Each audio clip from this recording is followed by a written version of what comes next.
Hey!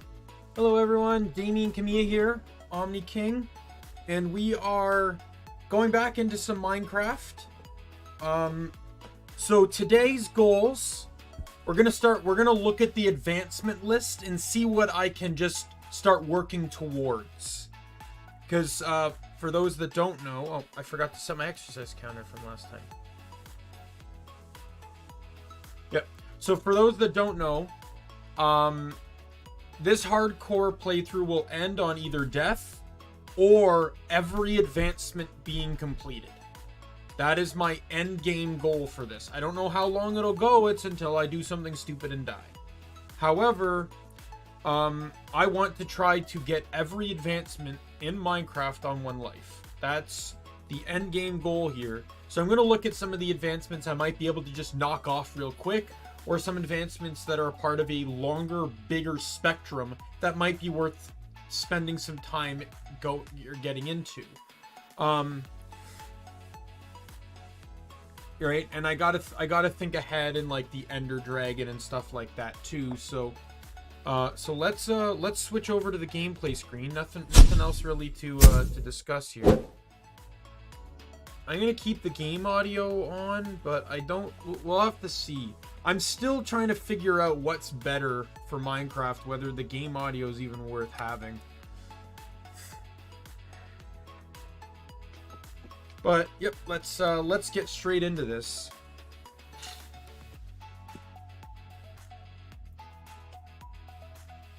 You know, for a guy that got less than 2 hours of sleep last night, I'm feeling pretty revitalized here. All right, so let us open the advancements menu.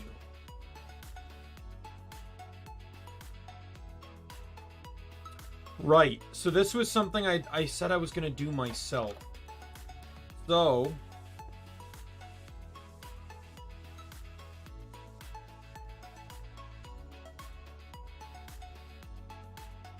right over here, next to my bed, let's make a sign too. I don't have any sticks.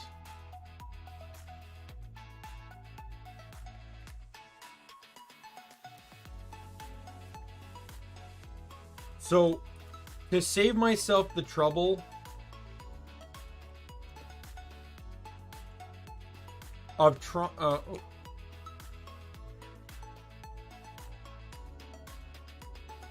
to remember which foods I've eaten, I am officially going to be putting one of every piece of food in that chest, and when I reach the total count needed for the advancement, I will then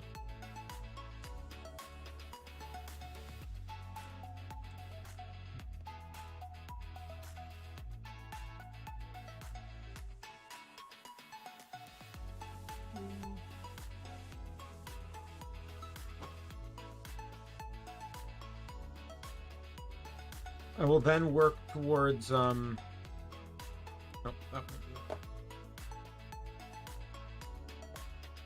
I will then consume all the food to get the food advancement.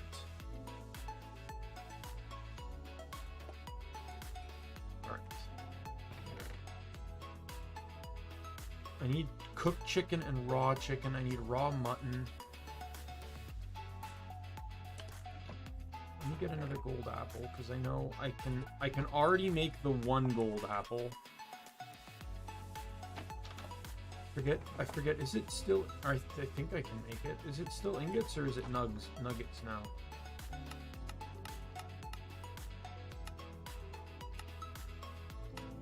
It's ingots. Okay, well I can't make it then.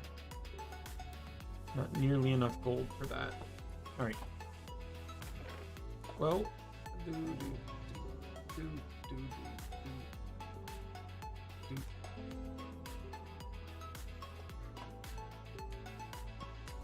Whoops.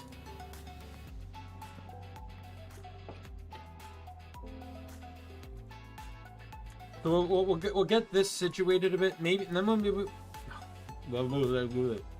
maybe we'll go spelunking. Where did I put my pumpkins? Are they in the inside chest? They are.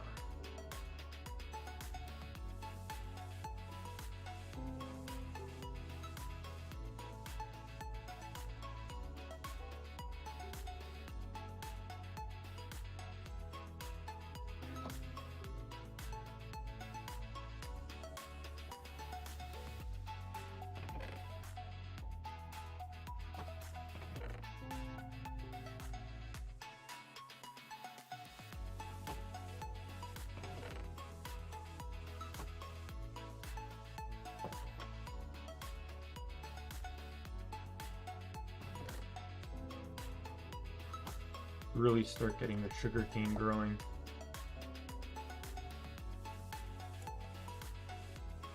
I'll need a more designated spot for it later. But for now, we'll just have it grow there.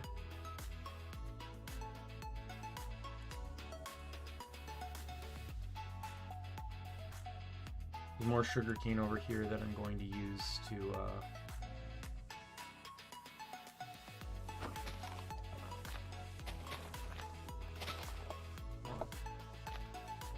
stop moving. Thank you.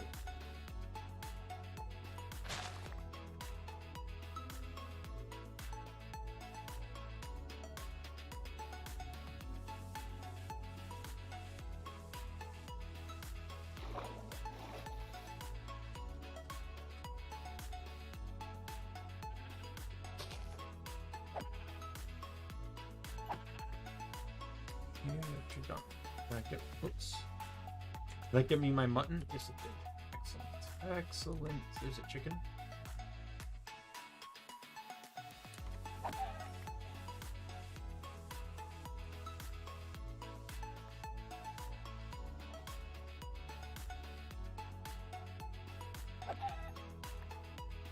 I know I don't really need to kill the chickens, but... Oh, there's a cat. Oh, because there's a house here.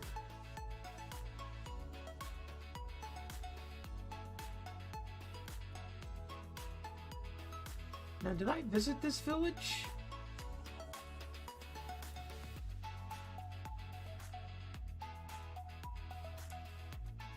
I know I swung by a village. I don't think I did. Can I steal your bell?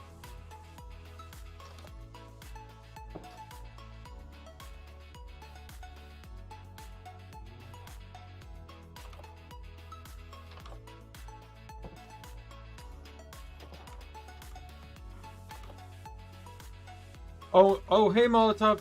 An advancement's just basically an achievement. Anytime you log into a Minecraft world, it resets them. But since I'm doing a hardcore file, I just need to basically do everything in these lists here. Since you're here though, you mentioned in your stream yesterday that you wanted to see my angry eyes.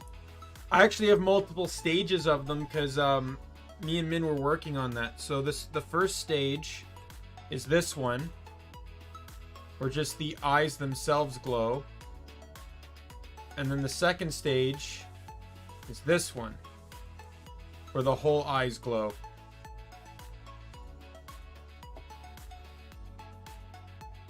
This was specifically what I requested.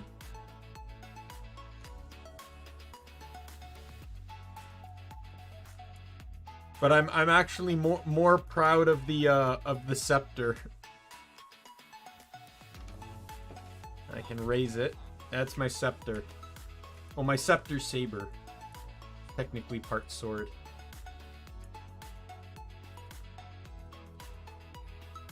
I made a play off of that because in real life, like, I don't want to say I'm an angry person, but I will say that I can have some anger issues. So I wanted, if I was gonna get really angry and pissed off at something rage based, then I thought I should at least look cool doing it. Yeah, Min did such a good job with the scepter, didn't she? Like, I gave her this idea. It's like, I think I sent her a picture, like one of those like koi scepters you get that lights up. And I'm like, I don't know if you could try and do something like this. And then this is what she sent me back. And I'm like, what did you, how?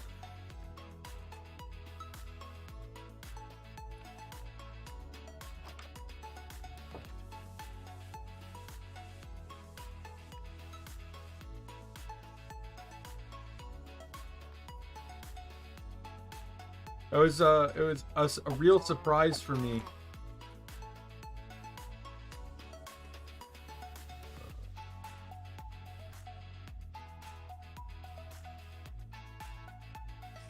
Oh, that's a spider. Then I have your standard emotion, so I have a blush, happy, Oh, surprised. Where's Sad? There's Sad. It's hard to tell with Sad right now because of my posture issue that I mentioned. If I lean forward too much, I start to look sad.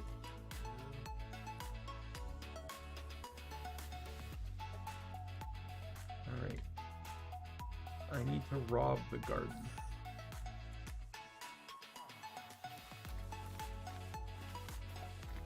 I need beets.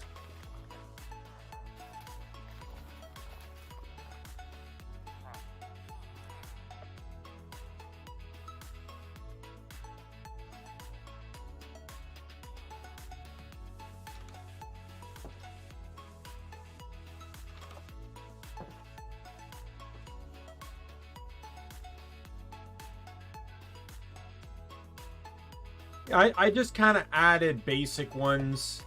You know, her page gave some common examples, and the only special one I wanted was the anger one. And then the I guess the scepter technically counts as an emotion. Initially, though, I only had this scepter motion.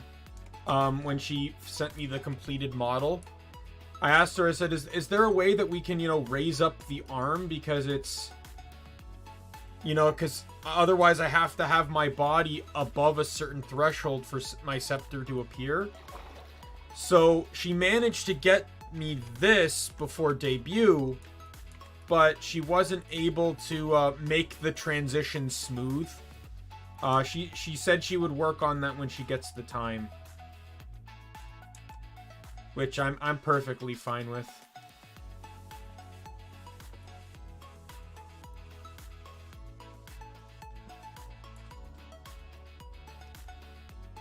By the way, I don't know if you know, because I don't know how Twitch necessarily works, but I clipped a part of your conversation of you talking about Min, and I sent it to her.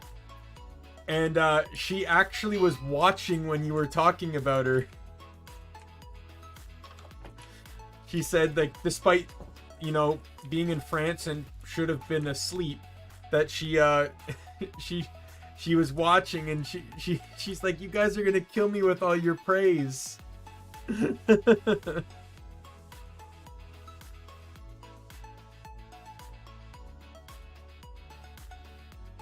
I don't know, she deserves all the praise.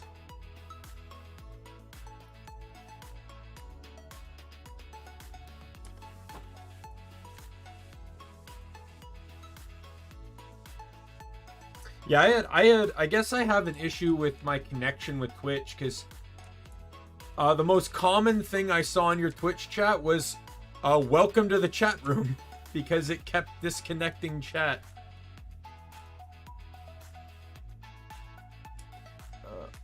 Oops, I'm sorry, I typed too fast. I ended up timing it.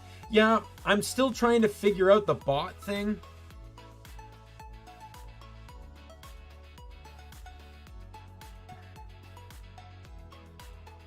I had another guy get timed out because he had his comments were too long. Let me take a look at that.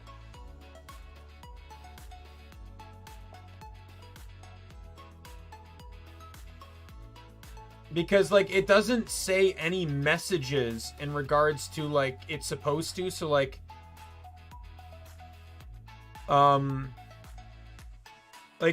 he was getting timed out for long messages. He was getting timed out for... he was getting timed out for long messages. No, supposedly the issue is a cross between my end and Twitch's end. It's a weird bug, but a lot of people have it. It's really weird. It wasn't your issue though, because your stream was fine. It was just the chat that was the problem. But it kept causing me to, like, miss certain things, like you would be responding to Knife, and I'd completely not see anything he said in chat because it disconnected me.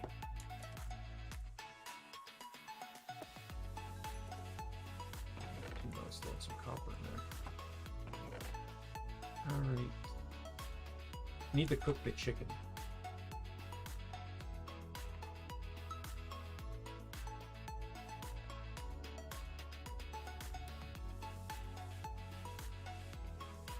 Yeah, I had a guy that was getting timed out for typing too much, but he was getting timed out for a duration I didn't set.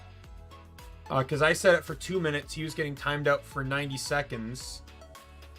And it didn't display the message that the bot is supposed to display, which is, let's not write an essay in chat. I did increase the limit, though, and I've not heard of any issues, but not really sure what's going on with Stream Elements bot at all. Kind of annoys me. Oop. That is a text.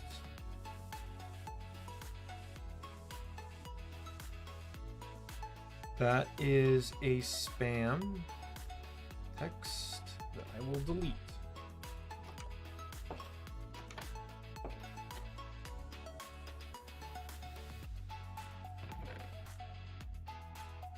Alright. Let's get all this meat that I got here cooking.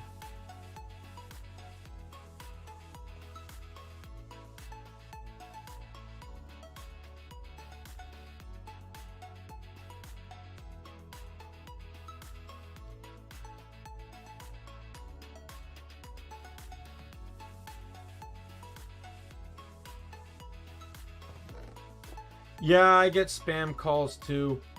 There's one thing I learned about a YouTube video though. It really depends on what your local number is.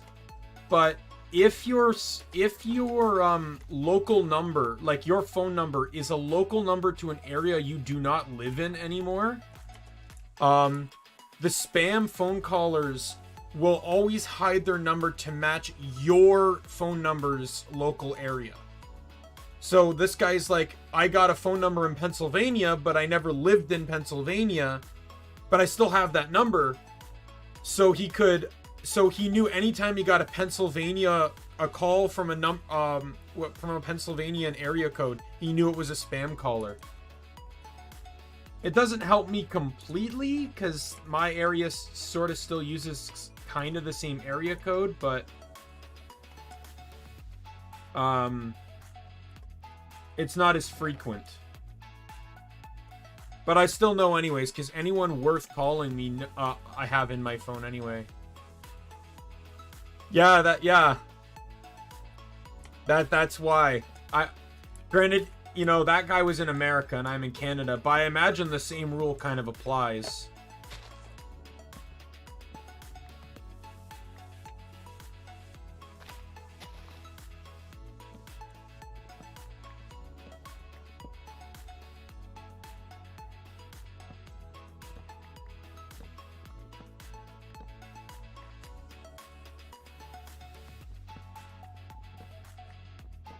Canada and America have pretty like similar phone number systems, so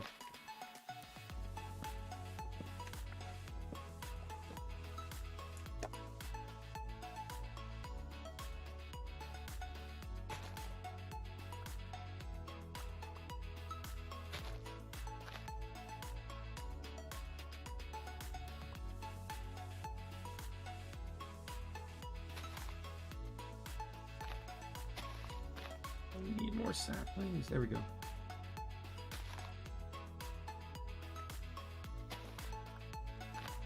There we go.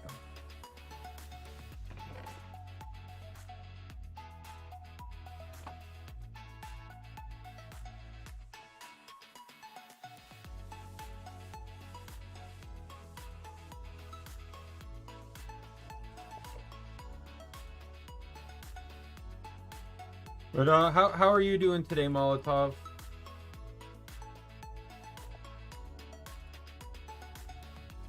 I had a pretty good day, all things considered, getting only less than 2 hours of sleep. Yeah, how do I do this again? Oh no, you need 3 buckets of milk, don't you? We'll make some more buckets.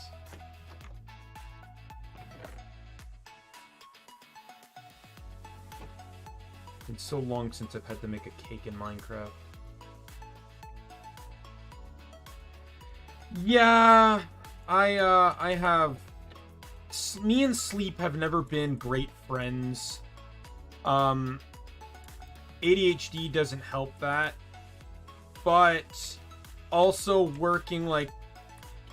December... So my job, like... Suffice to say, I work in retail. And my job gets incredibly busy during December.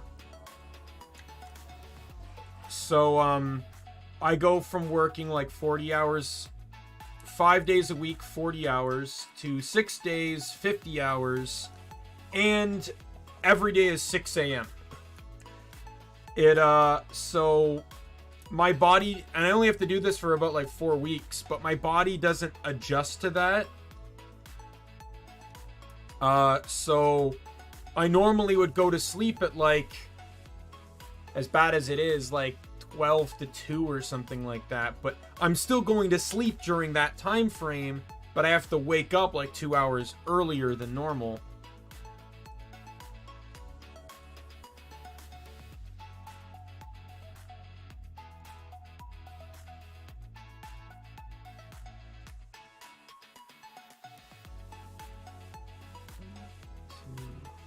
There we go.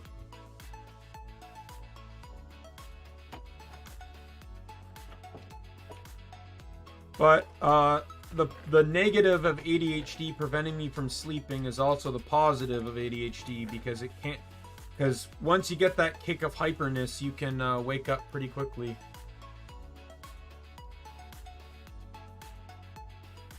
Yeah, that's a lot of... I've had a lot of people tell me that, especially my coworkers, where they're like, I'll be like, guess how much sleep I got last night? And they're like, I don't know, like 6. And I'm like, 2. And they're like, what? You, like, there's some coworkers that come in, like, with, like, you know, they'll get a full 8 hours and be, like, drowsy as hell. Like they could sleep for, like, 5 more hours. But, you know, like, I can wake up on the spot. I wouldn't say I'm a morning person, but I can wake up on the spot if needed to.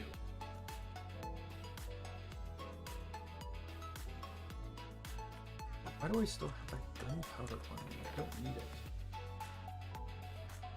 I can get rid of the sugar too.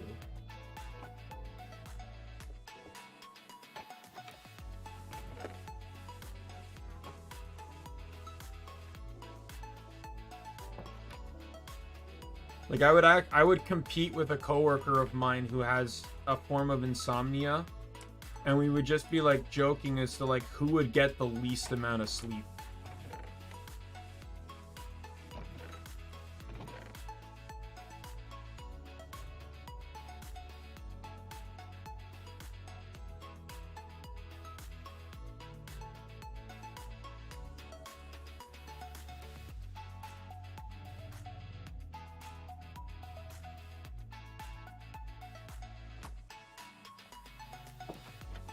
Yeah, you've come on a good stream, because some of my streams, you can definitely tell I'm tired.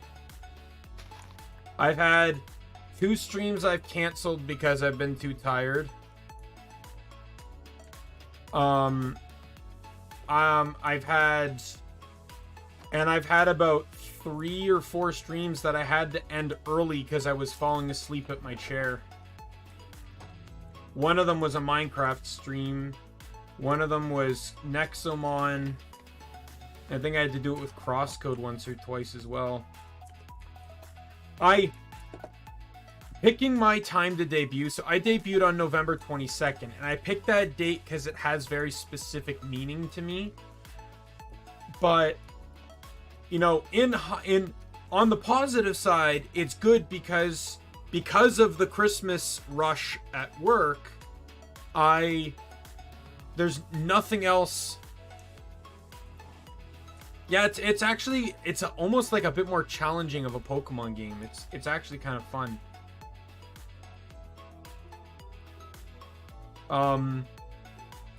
Where was it going? I completely lost my train of thought.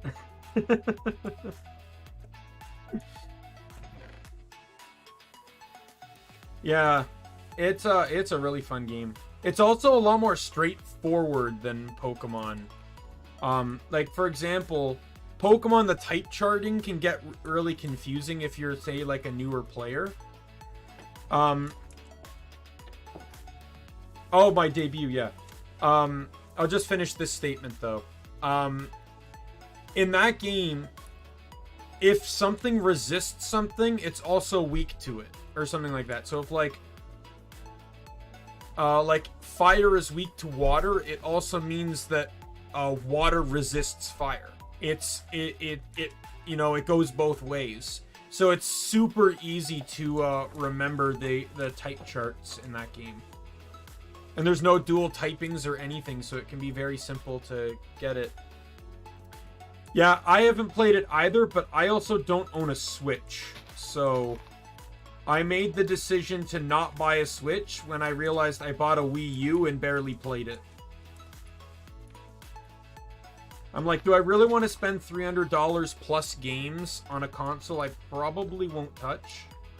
Like, I have 900 games on Steam, and I've not... Like, what is my actual Steam library count? 715 games. 138 tools and 1 software. That is my Steam library. Yeah, I have my DS too. I don't touch it too much.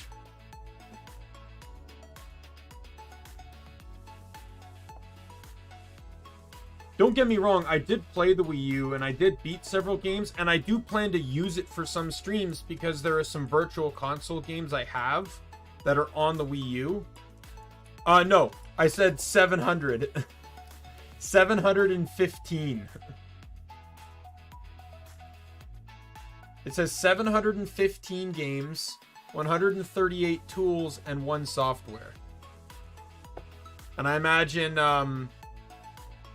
Vtube Studio is probably the software. It's either the software or one of the tools. I don't know.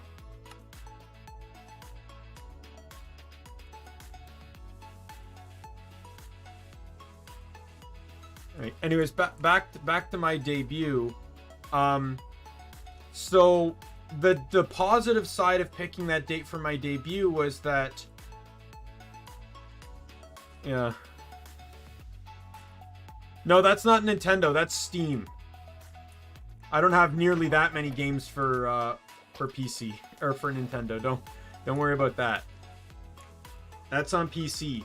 The idea is I have that many games on my computer that I didn't feel the need to buy a Switch and get more games when I barely played the Wii U as it was. Like, I remember when there was like a super big... Yeah. No problem. There was a super big sale once on Square Enix titles. You basically got every single like Lara Croft game or Tomb Raider game, Hitman game, Thief game and stuff. It was like a $300 game package for $20. And oh my god, that got me like, I think it was like 20 to 30 games. I couldn't believe it when I saw that package.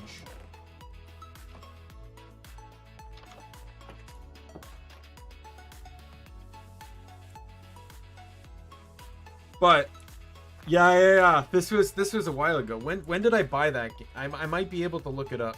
I might not though, because I'm on my Vtube Steam account. That's just linked with my actual Steam account. But let's see. Tomb Raider. There you go.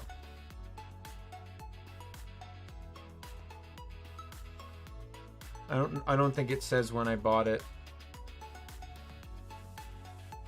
At least not on this one.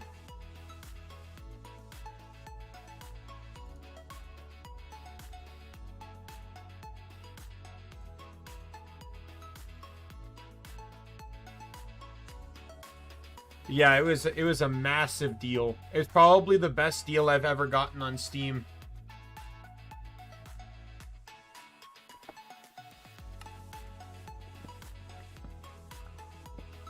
Might be able to find like the receipt for it.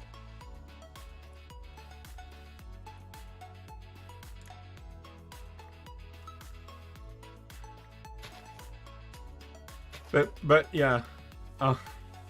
I'm gonna try and figure that out. I don't know if that's a YouTube thing or Final Fantasy. So yes and no. I've only played a few of them. So I don't think I have the right to say yes, because I've not played most of them. However, Final Fantasy 12 is one of my favorite games of all time, because I love the Gambit system. And then the Zodiac Age just made the game even better with all like the classes and stuff. I've played all the 13 games. For all its faults, 13.1 was good. 13.2... What am I stopping about?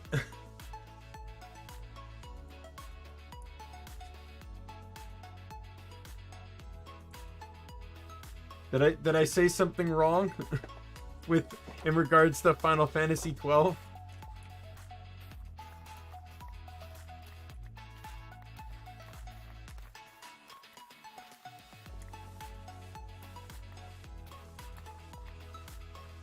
I will say though, I'm not really a fan of the MMOs.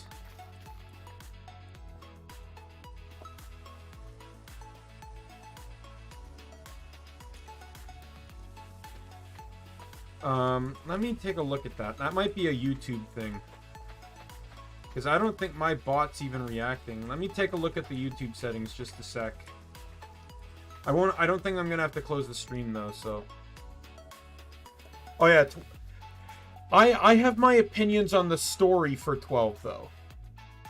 Let me just quickly block that message though. Of the spam thing there.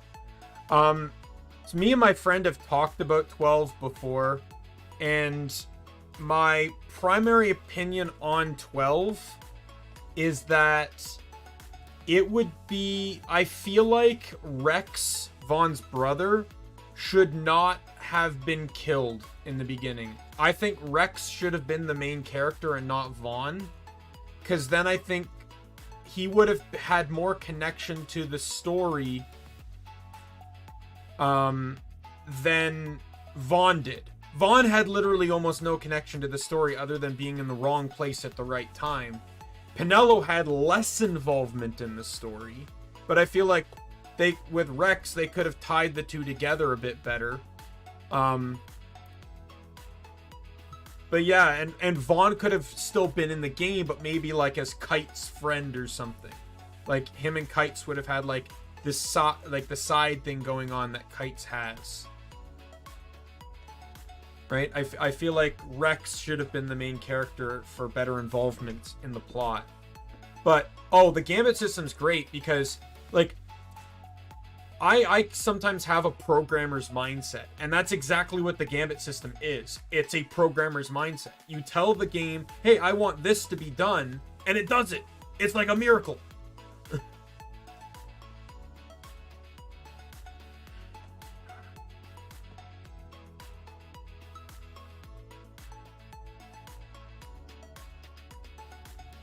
Like, I could rant and rave. Like, I had a lot more complaints in the original on PlayStation 2 than I did in the Zodiac Age. The Zodiac Age fixed a lot of the issues. Like, I didn't know how I was going to feel about the class system until I played it, and then I realized it's so much better than the original. Because in the original, everyone was a jack of all trades, so everyone could do everything, so you didn't need more than 3 party members. Oh, the speeding too, yes. I can't play the game outside of ×4 anymore. It also changed around how the chests worked. Only item complaint I have in that game is the mud shot, which is literally the earth elemental bullet for the gun. They made it from being a relatively okay, easy item to get to all of the sudden being this incredibly hard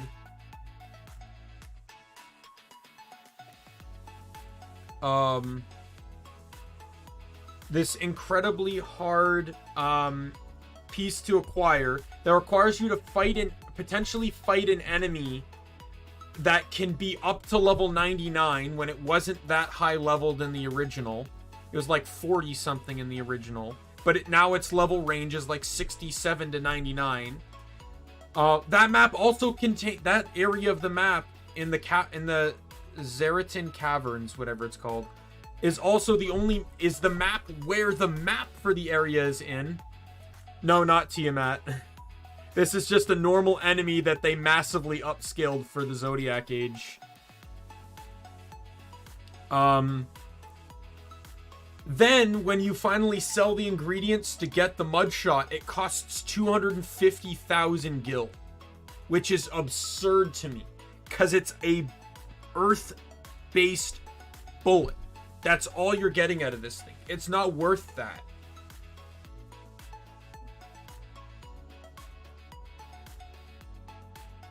But I love how they made it easier to get the Wyrm Hero Blade.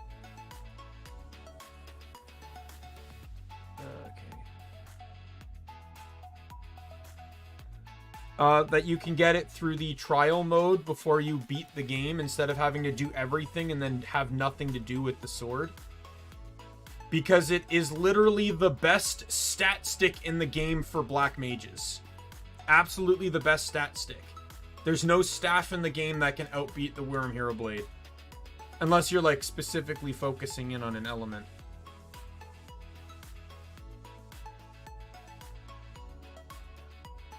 Let me check maybe my OBS settings here.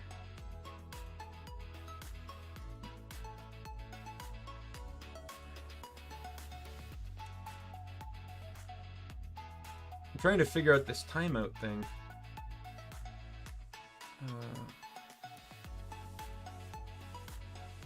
Okay, well that's not what I wanted.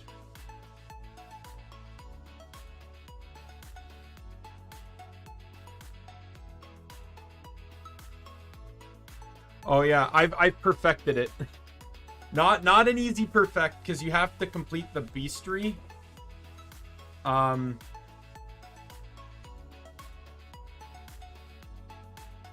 Oh yeah, my cousin had the guide. It was I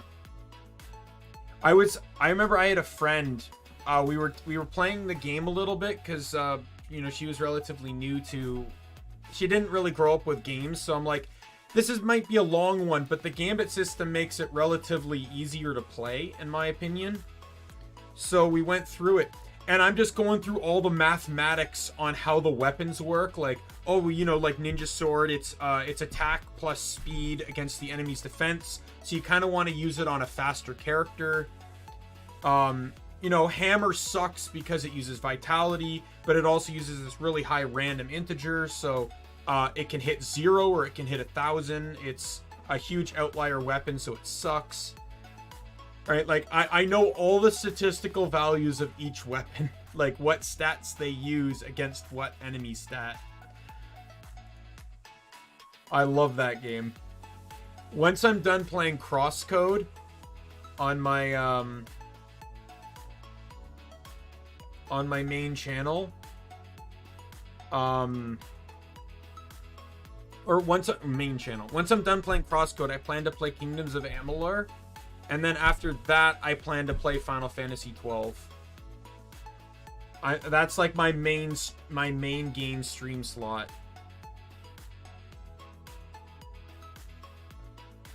I don't know what to say about the timing out thing.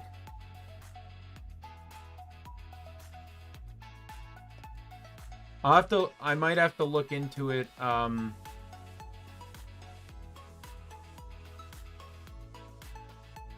After the stream, then. Oh yeah, did you know tomorrow the DLC they promised on Re-Reckoning is coming out? The dual circle weapon? Is that the chakram you mean?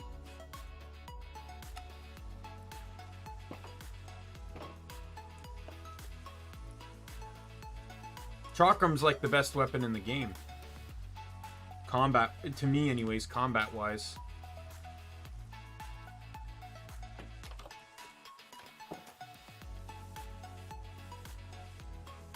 Yeah, the new DLC is coming out tomorrow, and it adds a new like DLC campaign, and it also adds in it increases the level cap to 50 as well, which is really going to be interesting to me.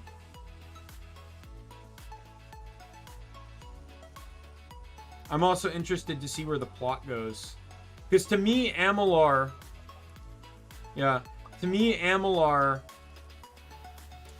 like when you compare it to games like Skyrim, Oblivion, etc., the main character does all these impossible feats, but the character's really not that special. Like even in Skyrim, yeah, you have the Thu'um, but besides having the Thu'um, which makes you important for the main storyline, theoretically the main character could do anyone in Skyrim could theoretically do anything the main character does aside from that.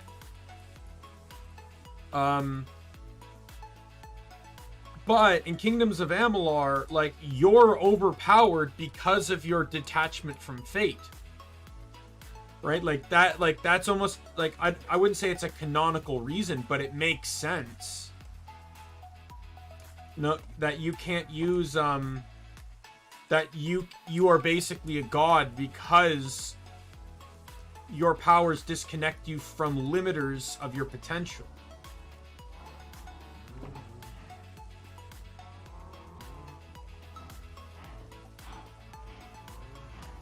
I'm a guy that kind of likes to look in between the lines sometimes when it comes to games. I'm a big what if guy.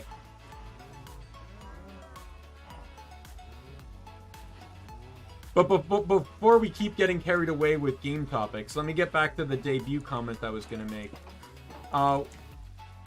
So the blessing in disguise is that picking November 22nd for my date worked out well at work because it's Christmas. I can easily request one day off, right? Like, it's not hard for me to get one additional day, just want that one day off. It just changes where my day off is. There's no things like inventory that can screw it over, or other holidays or anything. It's a day where I can just take that day off for like anniversary streams and stuff. However, the downside is that at the very least for this year, I got pulled straight into streaming during the busiest time of the year.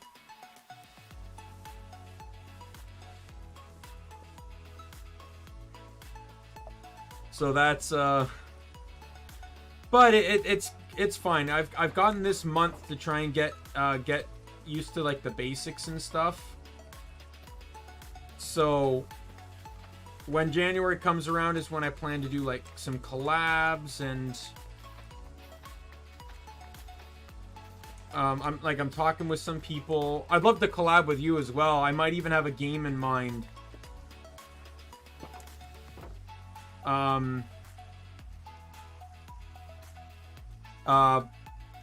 But I also have some projects that are coming out in January as well. I can discuss a little bit about them if you're interested, Molotov.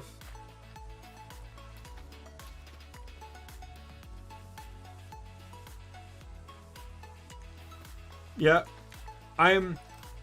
well, obviously it'll have to wait to January, but so there's another girl. Her name's eBay. She also had Min as an artist, and she was the first one I contacted. And I said, hey, you know, like, I'd love my first collab to be with a VTuber sibling. And, but she had personal issues come up, so she doesn't know if the collab is still going to be doable or not, because those issues might take a few months to resolve. So I told her to keep me posted. If she can do them, or if she can still do the collab, we're gonna do it. If not, she's gonna let me know and I can move on to someone else. Because I did promise her the first collab.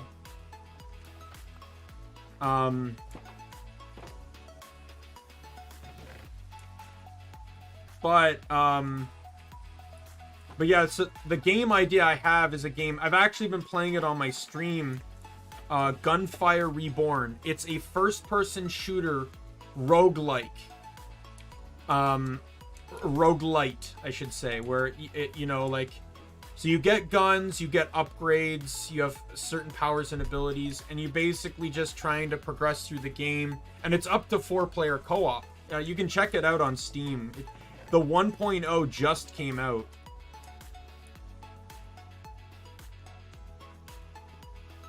Well, that's technically the term, isn't it? VTuber sibling? Min's our mama, after all.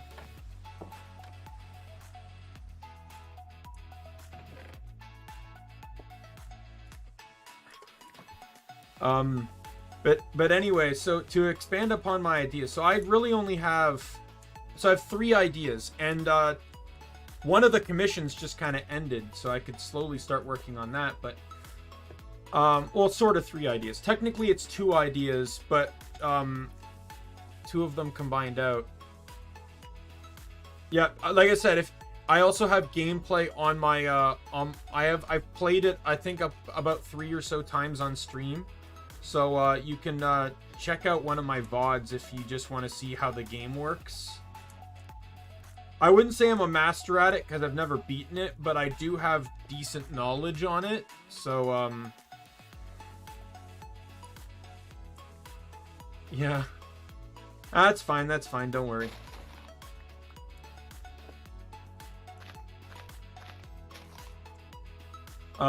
So the first idea is, so my next Nexomon stream is on Monday, or not Monday, Wednesday.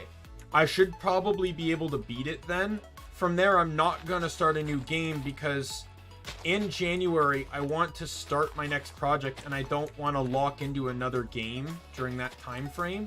So I might just do like other smaller games that don't necessarily require beating. But that's going to be, so I suck at art. I can't draw for the life of me or anything, but I wanted to do something artistic, something to get my creativity out. I am an idea person. I just can't transition it to a physical form. So I basically am commissioning artists with commercial use and stuff, that transitioning my ideas to them. Then they're going to draw it. Then I'm going to convert that drawing to a cross-stitch pattern, and then I'm going to cross-stitch it on stream. And then when that's done, I'm going to time-lapse it and put it on my channel. So that's the first idea.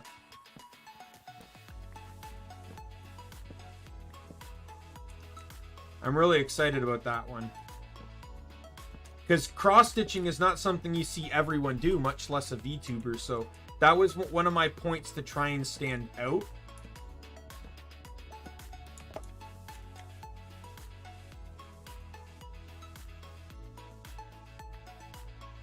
I might give you some insight on what the cross stitch is.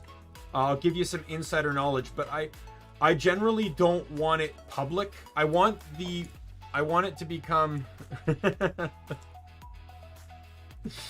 I don't want the design to be public until it's done. That's how I want the cross stitching to go.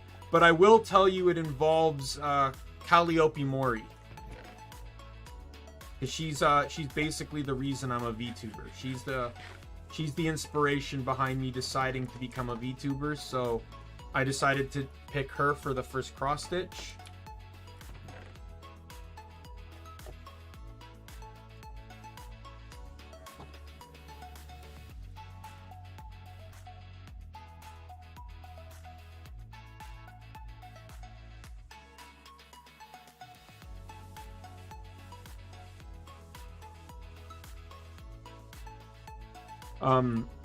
Then the next idea, yeah, that's also my way of trying to brand myself too. I thought, you know, if I do this super interesting art style in dedication to certain like streamers, VTubers, then no problem. Then I might just get lucky with a retweet or something, and it can help me grow my channel. On top of that, the other idea, I'm gonna go spelunking while I talk. I'm just running around here doing nothing. The second idea, so as I mentioned, like I'm a thinker. I'm a guy that has ideas, but I can't necessarily get them to a physical format. So I had this idea, well, what if, you know, what if I try to push others to, you know, do the same, to see through their mind rather than through their eyes, to be creative, you know, like that's kind of what I want to push on my channel, is creativity to a degree. So I got this idea to kind of do audio skits, sort of like, I don't know if this makes sense, but like old radio dramas kind of thing. Like no narration, just characters talking and sound effects. And I have to play out an entire scene like that. Right? And it's going to break into two aspects. The first aspect is the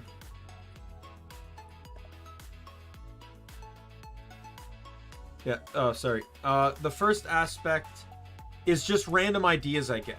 Random ideas that pop into my head and I need to figure out, and like just random kind of like, yeah, SNL style skit sort of thing. And I have a voice changer too, so I don't have to limit myself to my own vocal range. And with this one in particular, I plan to maybe in the future get like friends involved, you know, any friends I make involved, and you know, they can send me audio clips and we can kind of like just turn this into just a whole fun thing.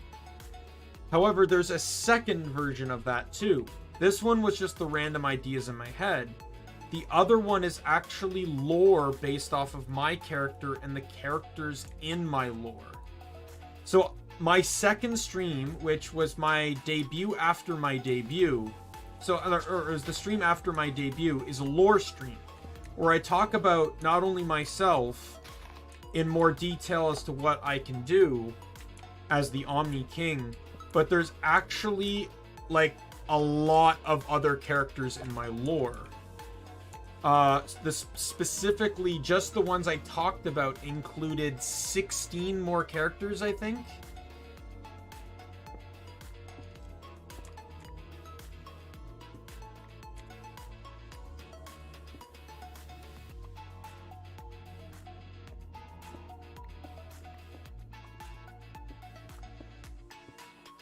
And I wanted the second audio skit to just kind of be like omakes or omakes between them, or you know, their you know, them talking about moments from their past and stuff like that. It's a really, let's look at the coal. Yeah. But that particular audio skit can't start until, oh, there's more. Okay. Can't start until the characters themselves appear. So a character will not appear in that until they've been introduced on stream, and that's limited by artwork. So but I also don't want to rush into that. I want to take it time to debut them. No, I don't really want to say debut, because they're not going to be VTubers. They're just going to like be PNG images, but like I have this entire world and story in my head, and these characters are a part of it. You know, I thought like one day, like, oh, I could write a book, and instead I decided to just use it all as background for my character lore and stuff.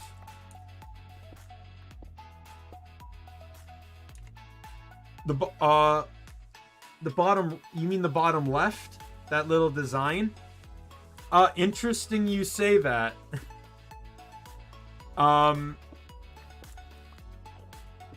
So there's a funny little story around that. So that's the symbol of the Omni King. That's my symbol. Every member in my lore is going to have a symbol. I made that in Excel, which is why it probably looks like a cross-stitch pattern. So what ended up happening was in grade 9, I had to go away with my grandma for a little bit, and I couldn't bring any of my consoles with me. But I was able to borrow a laptop from school.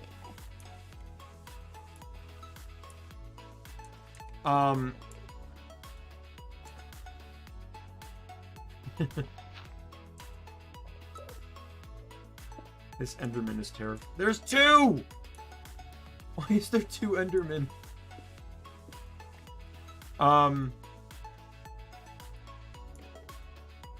Yeah, so,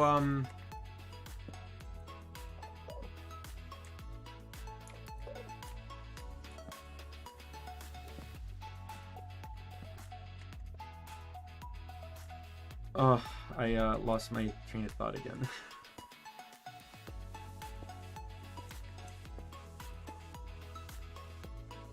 It's hard for me to do 2 things at once.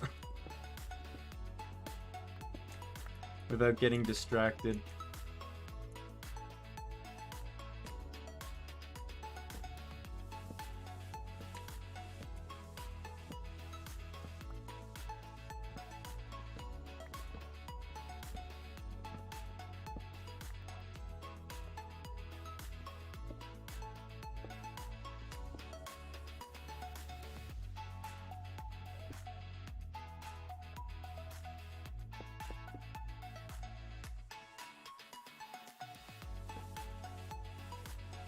Hey, a ravine.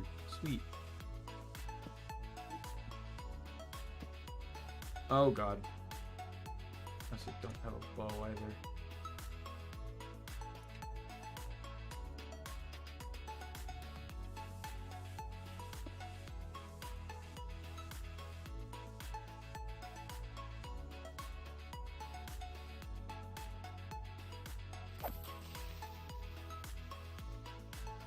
Sucks to be you. Oh, I remember. I was talking about the design. Yeah, so I ended up making it in so since I had no video games and I was bored out of my mind, I just went into Excel on my school laptop and I just started fiddling around like the border tool, and I ended up making that.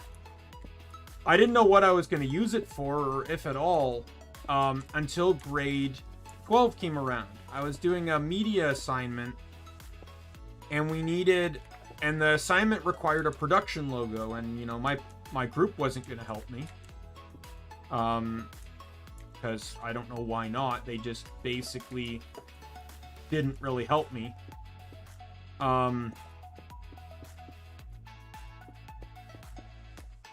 But I realized, hey, I have this thing, and I just learned in this class how to use Adobe Illustrate. So I was able to get an image of the design into Adobe, and then I just replicated the design and then colored it.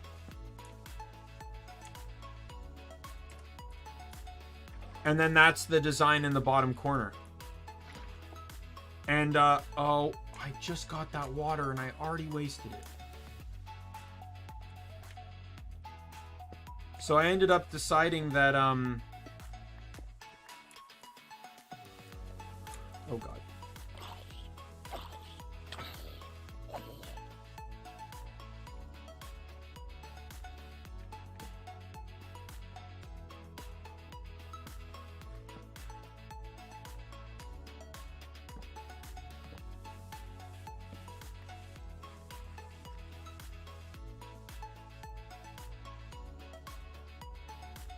Oh yeah, was that the Stinger transition? That's actually a game reference. I'll tell you this too. That was the only thing going into the commission that what I actually knew what I wanted when I was asking for it. When it came to this model, or the overlay or anything, yeah.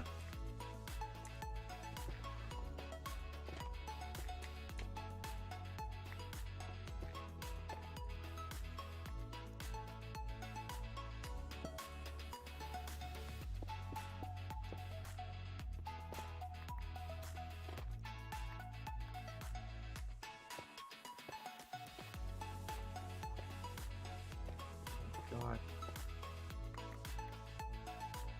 Oops. All of my... Oh, I've never seen so much dripstone block in one location. This is great.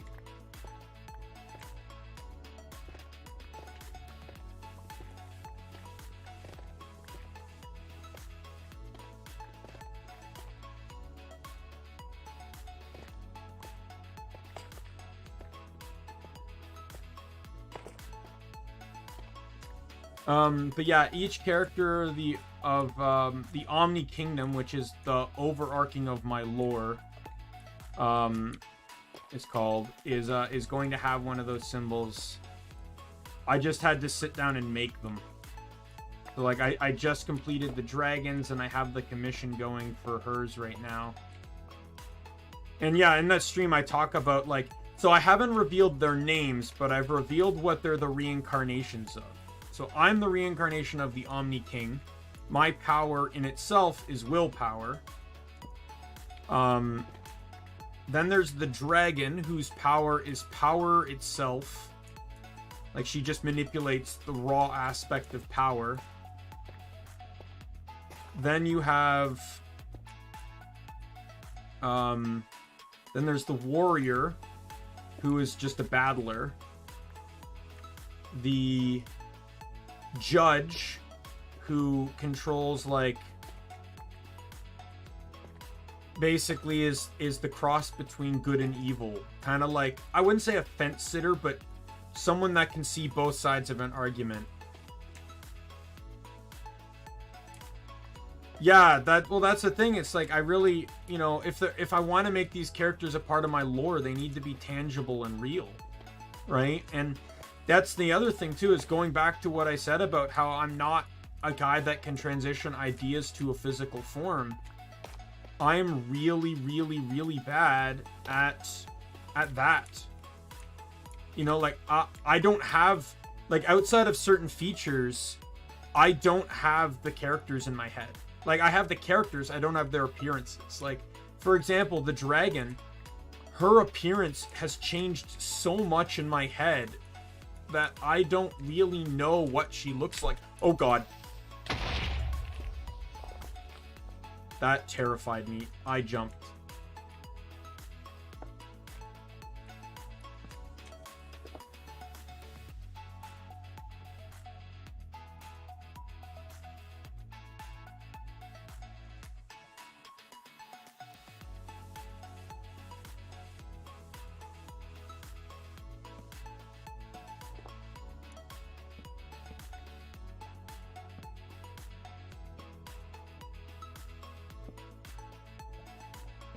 But yeah, the story. Oh, and I broke my thing there. My tool.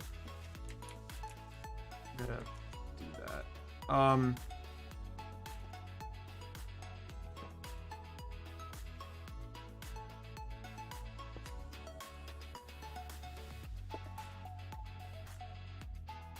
You know, I just want you know, like, the lore has been ever evolving for like 9 years from how it started to where it is now, and all the characters a part of it are, so to me they're very unique and different.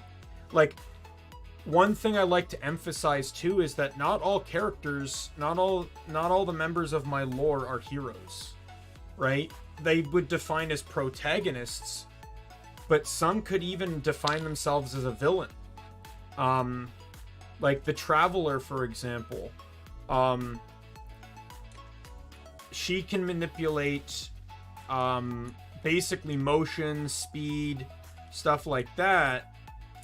But she has like a very like there's two aspects. So there's the original Traveler, which not much information is known about, and then there's the current Traveler, which is what she is.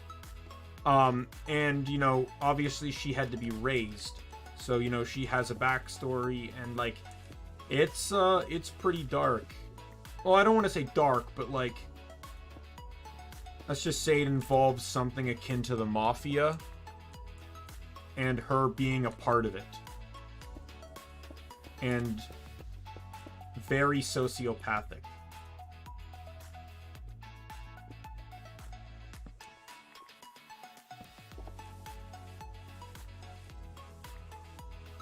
I don't want to give too much out because when those characters appear, I want them to explain their stories. Yeah, there's so much. I definitely recommend you check out the lore stream. It just goes over a brief amount. It's only about like 30-40 minutes. I didn't want to make it too long. Where's the zombie? I hear him.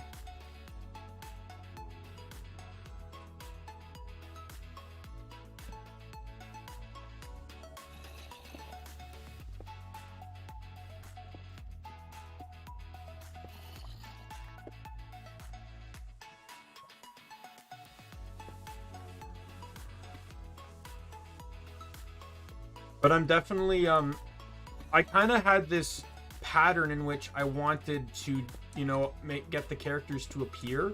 But I might change that based off of, like, obviously viewer opinion. The dragon was automatically going to be first. But I might ask some, like, friends, such as yourself, to ask, you know, to get their opinions. Like, I asked Min, and she said she was interested in the judge and the monster. Those were the two characters that interested her the most. So I might change around the order based off of what interests people the most.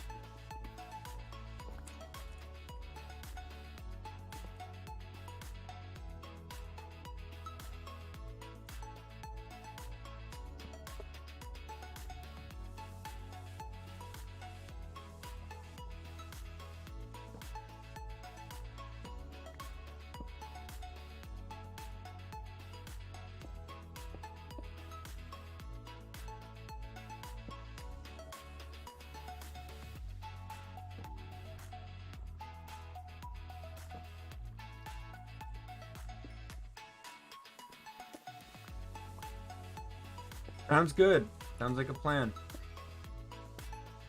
You don't even necessarily have to watch the whole thing either. You could just, like, watch the parts.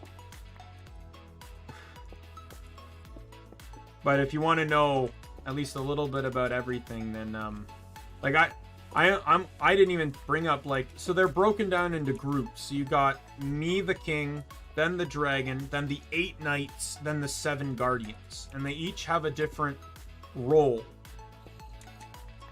so to speak. Though the Guardian's role is a bit more understanding than the, I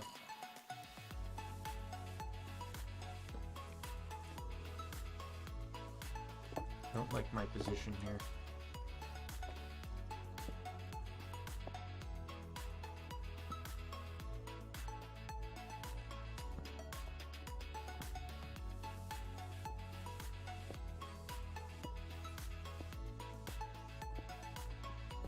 But I'm only focusing on the knights right now, not the guardians. The guardians will come after the knights.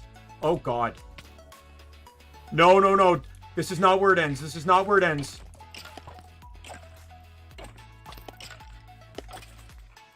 Oh my god.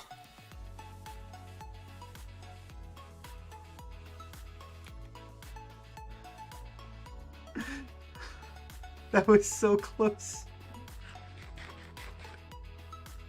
I forgot after the last close encounter to eat more food.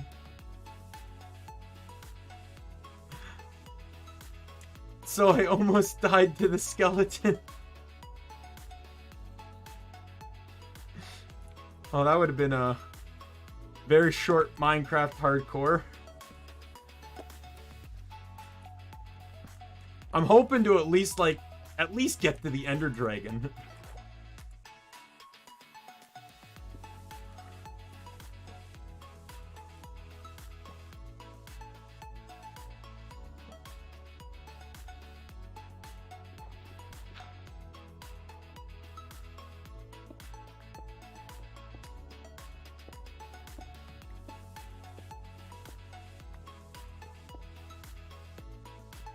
Yeah, the characters are, you know, they've been in my head to the point that they're almost like they're my friends, right? Like I don't know like if this is how authors feel when they write books, but like that's how it feels to me where, you know, even though I've made them, it feels like they're my friends.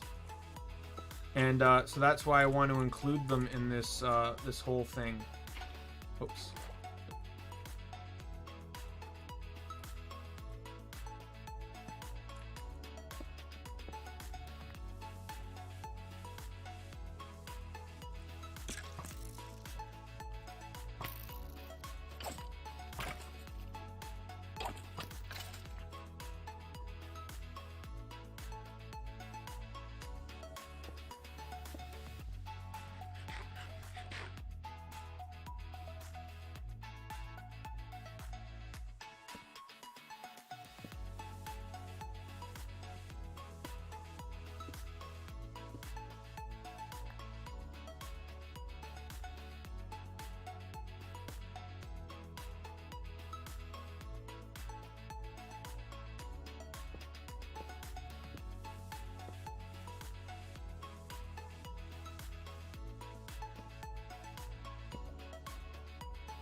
Skeleton.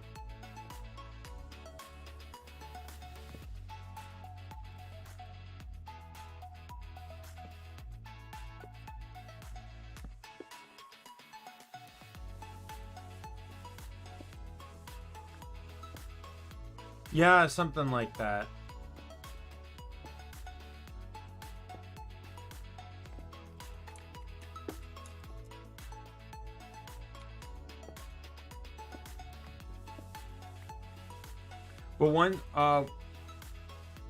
But one of the things I've liked about not having the visual aspect, so, and it also probably goes into the fact that, you know, I'm asexual as well. Like, there are female characters. I'd actually say the majority is female. But because I'm not interested in that particular subject, and because I can't picture them perfectly, I don't sexualize them. Like, the female characters are going to be badass female characters. That's what I want them to be. I don't want them to be sex figures. And like when I was working on my when I was commissioning the dragon, I emphasized that to the artist, and she fully understood. So I can't wait to see what she manages to pull out.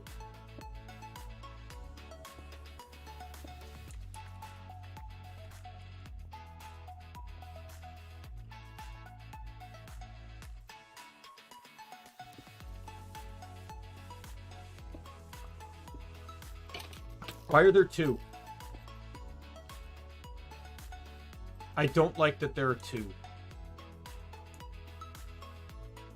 Not at all.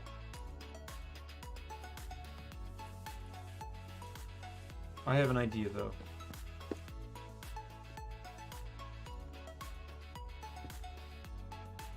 I don't even need this. Yeah, I once talked a friend's ear off for 3 hours just explaining brief backstories of the 8 Knights. Just to give you an idea, and I don't even have the whole thing hashed out. Oh, I got an advancement. Sweet. Not yet. I don't have the artwork back yet, so I can't really do anything yet anyway. But I don't want to rush into things. I want to make sure everything's perfect. So, you know, we'll see. I don't want to make any promises and then not be able to fulfill them.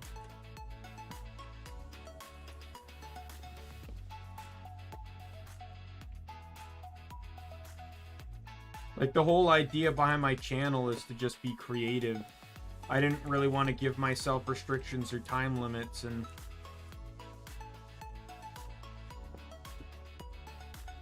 I just kind of want to just do my own thing. But I know eventually, you know, it might be expected of me to do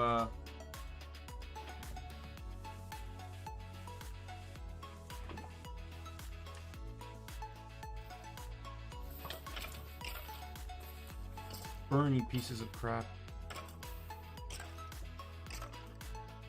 But yeah, I definitely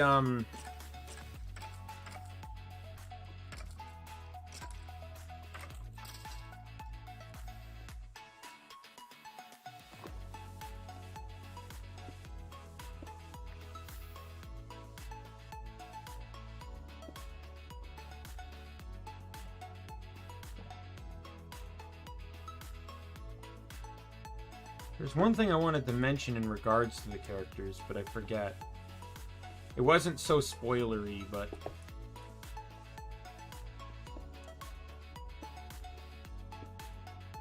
it might have been mentioned in the debut, so I don't know if it's that important to try and remember. Or not in the debut, but the lore stream.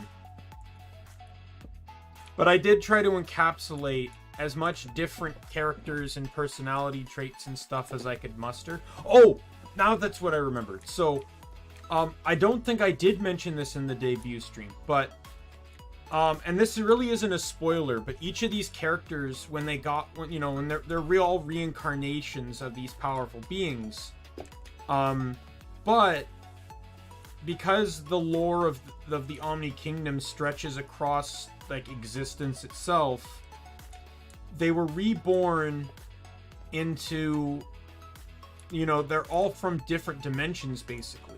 They're not all from the same place. And to represent that, I actually plan to have different artists draw each character.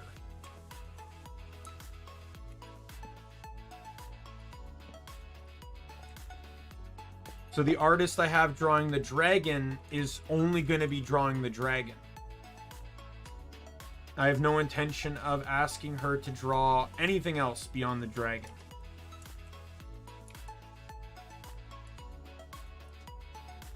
And so on and so forth.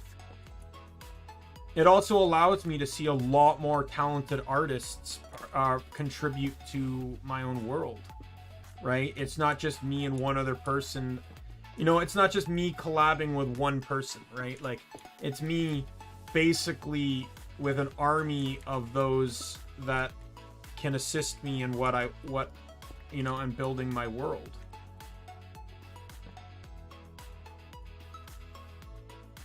Yeah, that was my thought process too, is that if I did that, it would actually make them look like they're from different places. However, some of them are different races. In correlation to, like, our world, they are different races, different species, etc. Like, not all of them are human. I won't go into too much detail on that, but not all of them are human. Based off of where they're from. Yeah, that's the thing though. My ideas don't translate well to streaming. That's like, cause streaming, it's just me sitting in front of a computer playing a game. Not to nag on anyone, including yourself, but really anyone is capable of doing that. Anyone can plop a game, can open up OBS, plop a game in front of them, and stream a game. Anyone can do that, right? I don't want to be anyone, right? That's why I'm also streaming on YouTube, because I don't... Twitch has never interested me. YouTube has always been my safe place, the place I like to go to watch videos, to have fun, to enjoy, either to enjoy other people's suffering or to see other people's creativity and their hard work. Oh, there's another person to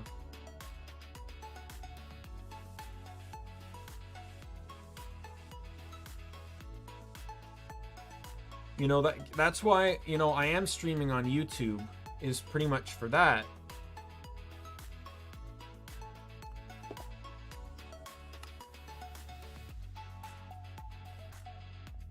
Also, Twitch has never clicked with me either. When I was watching your stream yesterday, that was the first time I was on Twitch in probably 2 months.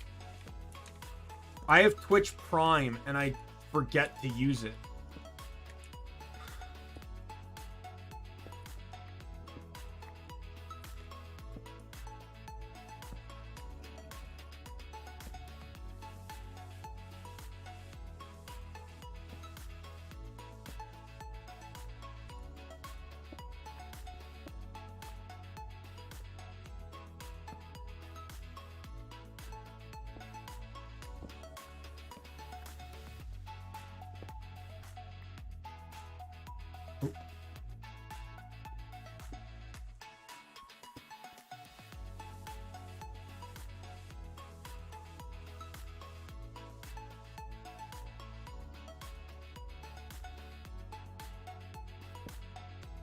But I also wanted to do it because I wanted to do more than just streaming. I didn't want to, to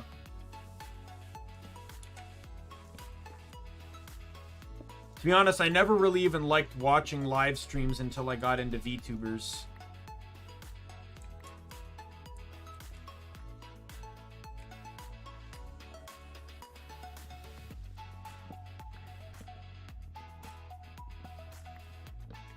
But to me, what I liked about the VTuber aspect wasn't that it was, you know, hot anime girls on screen. I grew to love the characters, the people. Like, it's literally a streamer, but they're role-playing. Like, that's literally basically what it is. So it's, to me, it's them getting to have more fun because they don't have to be themselves. Right? Like, Callie gets to sing a song about being a rapping reaper, right? Like, she couldn't do that if she wasn't a VTuber. There's no way she'd be able to do that.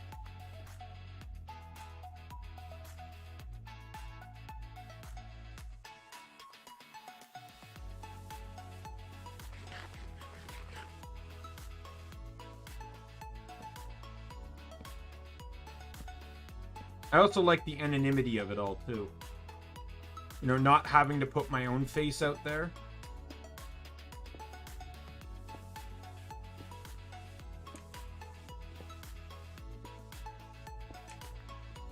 But you know, with being on YouTube, I can just upload my content to my channel as well. Like, I don't have to, you know, I can do so much more. And they're planning to implement, you know, raids like Twitch has. They're planning to implement gifting memberships. Like, there's a lot of ideas coming to YouTube in 2022. They're implementing a lot of this stuff in 2022. So YouTube's catching up. Like, Google won't let them fall behind.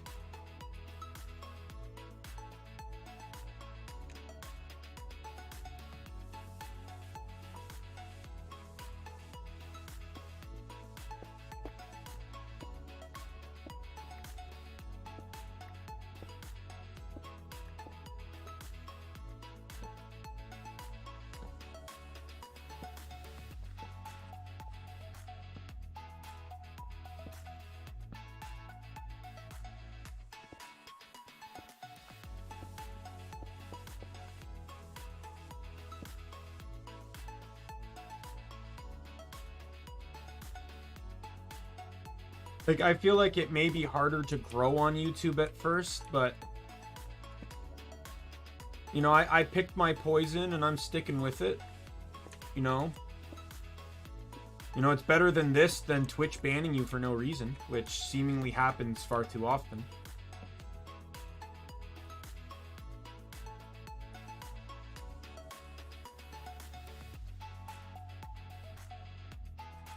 Where do I stand right now? 20? I'm not even in diamond range.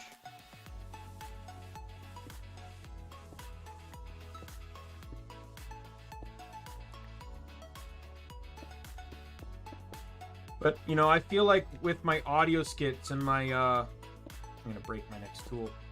my audio skits, and my cross stitching and stuff. I feel like that's gonna get me to help draw people in. 2 more points for the counter.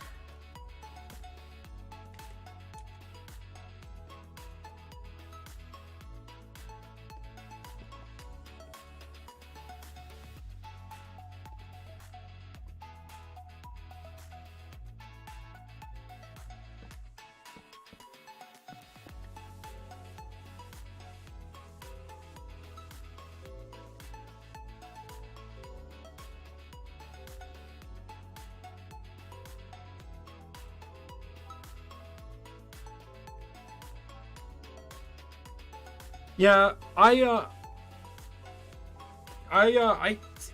kind of a mix. I kind of am a mix between doing it blind. Like, I looked into some stuff, but probably not as much as I could have looked into. But I definitely but like I decided in November, November last year, I'm like, VTubing sounds like something I could do. And then it was when Callie released Off With Your Heads that really said, you know what, you're doing this. I just needed to get a little bit more money to upgrade my computer because most of the parts were 8 years old. So, upgrading my computer, and about $4,000 later, I got a new computer, and then I contacted Min after searching on Fiverr for a model. Found her, bought probably a lot more stuff than I really needed, and spent even more money, and here I am. I've had enough practice over the years talking to myself, so I usually don't have a problem with having no audience, because I basically pretend there is one, right? Because I know eventually people might go back and watch the VODs, and the last thing I want them to do is to think, is to be bored that, that I'm aware no one's watching and the streams represent that. I'm a lot more talkative when someone's in the audience, when someone's in chat talking with me like I am now, but I try to interact with the imaginary audience, basically. I talk to myself enough that I'm familiar with doing that. Like, to tell you this, Molotov, talking about my lore and characters and stuff, I would act out scenes pretending to be each character. Literally act them out in my own bedroom. Like, that's how in my own world I could get, and how connected I am with these characters. I'd sometimes imagine them in crossovers, like, if we were in the Pokemon world, what Pokemon would we have? What types would some of them specialize in, or like what battling types, battling styles, etc. Where would they be from? Like, I have an Excel sheet dedicated to all these characters. Maybe not so much the story aspect of things, but I have a lot. Right? And I definitely want to I want to be creative, and I want to inspire others through my content to also be creative, right? Like, I want people, like, I don't care if you can't draw, send me your stick figure, right? Like, that's the kind of person I would be. I don't want people to think that just because you can't draw that's a limiting factor to sending me a drawing. The part of the reason I want to do the audio skits is it gets people imagining. If let's say someone were to animate one of the audio skits, if 5 people animated it, they're all probably going to animate it differently, to down to like the room it's set in, to what the characters look like, because they may not very well be described, to how they act and react to what's being said, and And that has to make them think, to them to be creative. It causes them to have a blank slate and they have to figure things out. You know, and that's also another reason why I try to make my streams more PG-13, so I can have a bit of a younger crowd.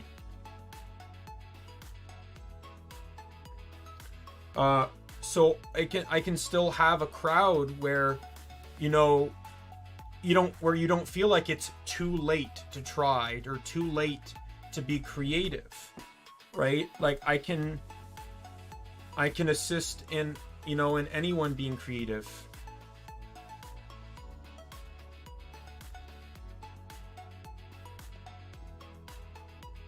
My creative, yeah, I like to think I do. Now, if only I could just stop procrastinating.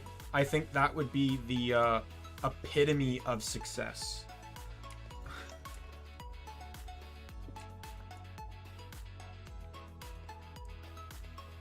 Like, speaking of creative ideas, I don't know if you've already noticed or not. In the bottom right corner, bank points exercise counter, and in the top you'll see exercise rules. This was an idea I had to try and, you know, I'm not a guy that does a lot of exercise, so I wanted to do something that might assist in me, you know, exercising more. So I created this idea that when I'm playing a game, if something specific happens in that game, I give myself points, and then at the end of that, and the end of the stream, I have to do exercise based off the value of the points I have.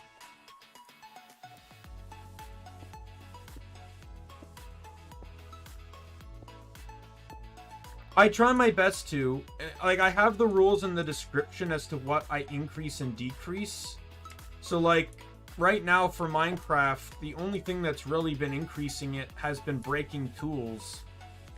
I need to increase the death counter, but because that's based off of like when I basically get the game over. But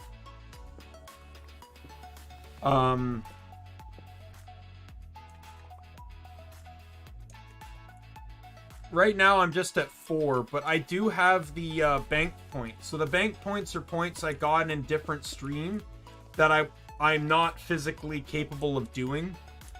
My first Gunfire Reborn stream, I was a bit overzealous with my points and ended up with a counter of 96. I'm not that capable yet. So, like, I'm not going to say I'm overweight or anything, but, like, I'm horribly fat or anything, but I would definitely not say I'm in shape.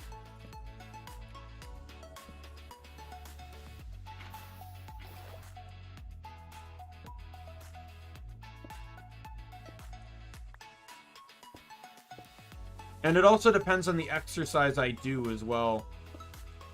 Like, if I'm doing push-ups, God help me. But if I'm doing just, like, squats are a lot more of a bearable thing to do.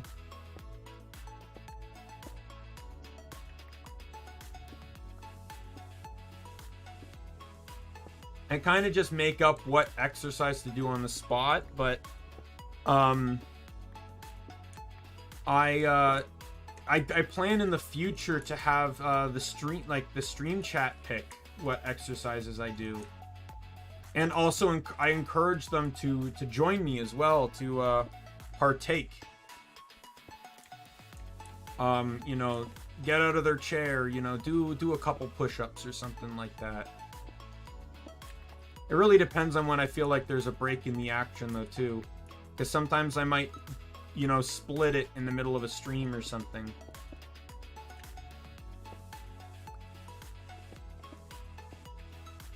Minecraft isn't really something that has a lot of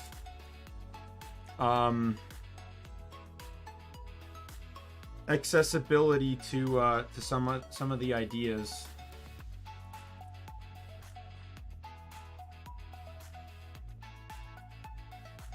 Like, It's very limiting as to what I can figure out, what I can do with Minecraft in terms of giving myself more points. Well, yeah, it's like the idea is like I have extra time, I could exercise, but I now want to spend that streaming. So how do I still get exercise while I stream? And then this idea hit me. And I'm like, oh, this sounds like a good idea.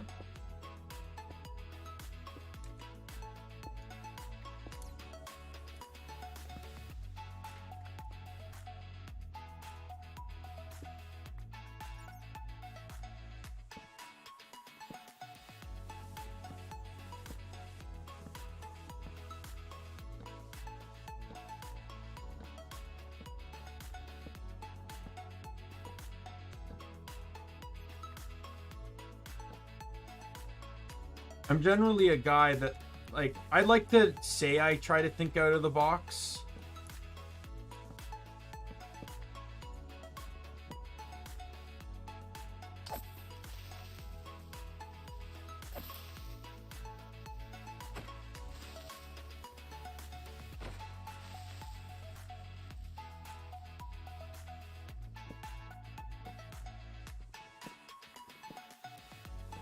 Yeah, that's the thing about me is I don't know if I ever, like, I'm perfectly fine with the model I have now.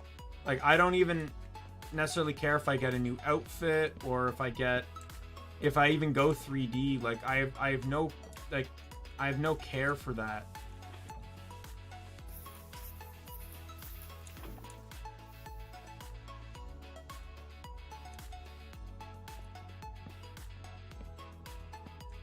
Like, I'm perfectly fine being represented this way.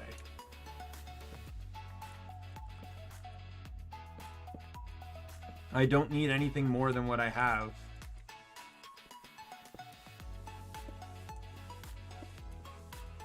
Yeah, exactly. Like, I don't need to be like fancy in 3D and stuff. Like, is it something that would be cool to do? Sure, but the real fun of 3D generally comes down to either like body reactions or playing with others, which as an indie you really can't do. Like, unless you just so happen to live near someone, like.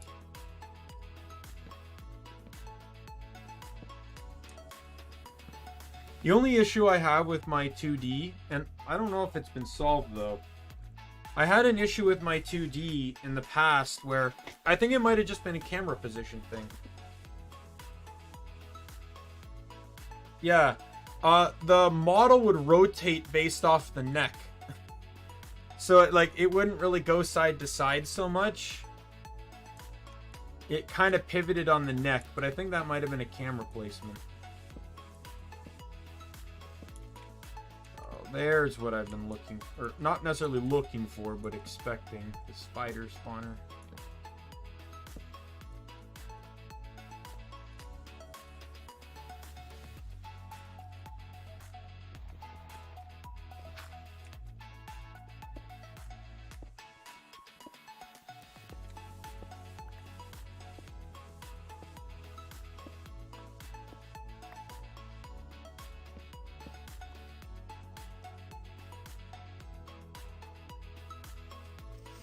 Oh god. No! How I had full iron armor. I didn't even have time to react to that. No!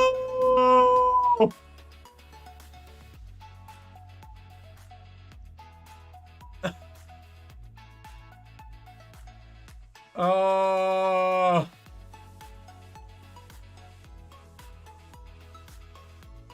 That sucks.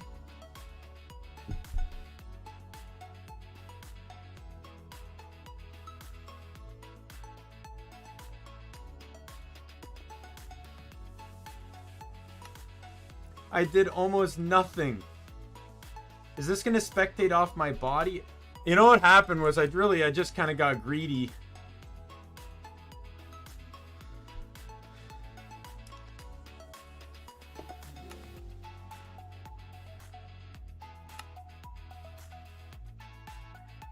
What happens if I enter? Does it just get me to spectate? Yeah. Well, that's a disappointment. I haven't even been streaming for 2 hours.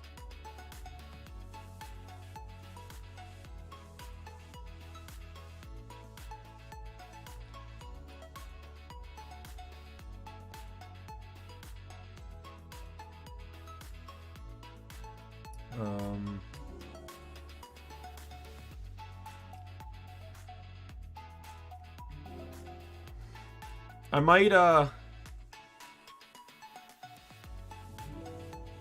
might cheer myself up. I think I'm gonna switch games. With Minecraft over, like, I don't care how early in I was. Like, I don't want to necessarily start a new Minecraft until, I don't want to start a new Minecraft until much later. I don't want to just keep going with hardcore Minecraft. So, I think I'm gonna quit the game. And I think, to cheer myself up, I'm gonna play some Gunfire Reborn, and you can see how the game looks, Molotov. And then I'll just I'll split up the VOD later.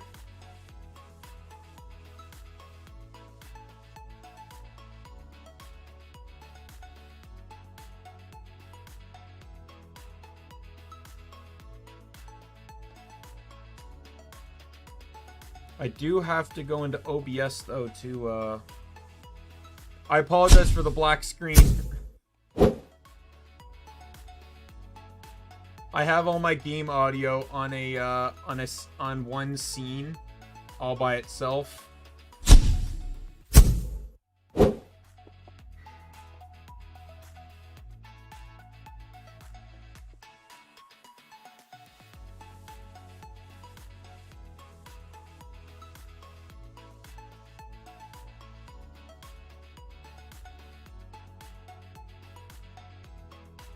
Oh, OBS chat really needs to catch up. There we go.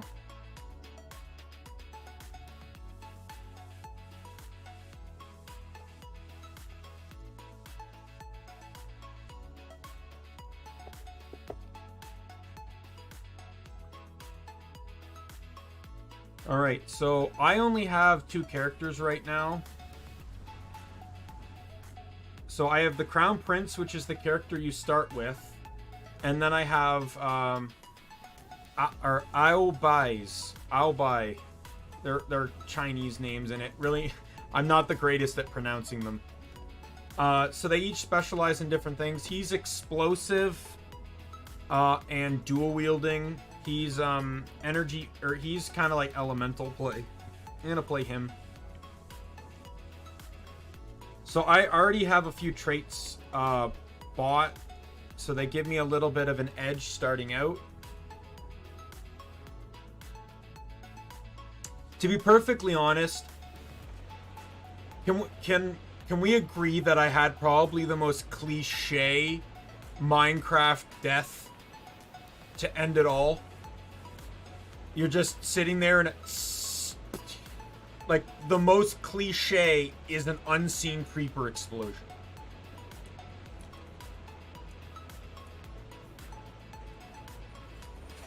So once you get a trait, you can access this chest, which allows you to start with an additional weapon.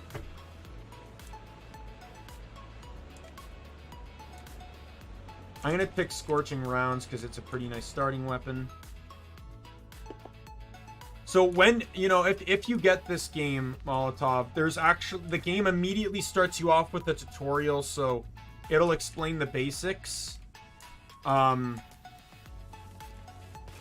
But your primary gun you can't replace, but it has infinite ammo.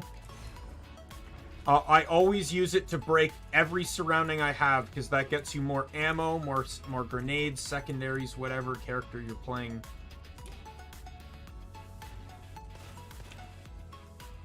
I dash a lot, because I feel like the game movement is slow. I'm probably not going to do any exercise points for this. But I am planning to take out of the bank, though, too. Oh, yeah. 1, 2, 3, 4, 5, 6, 7, 8, 9, 10, 11, 12, 13, 14, 15, 16, 17, 18, 19, 20. I mentioned that I think I was going to increase the counter to 20 on the last stream. So vaults can get you upgrades. No, yeah, it's definitely cute characters, for sure. They introduced a new one, but I don't have that character yet. On my personal account, he's the only character I don't have. But obviously it reset the data because I'm on a separate account. This game's actually, it's fun, but it can be really hard. Like, I've not actually beaten a run on this. Alright, so this is going to get me an occult scroll. These are the primary power-ups of the game. So, fast loader. After swapping weapons, replenish the magazine instantly and plus 30% lucky shot chance. So lucky shot chance is just basically a free crit, more or less.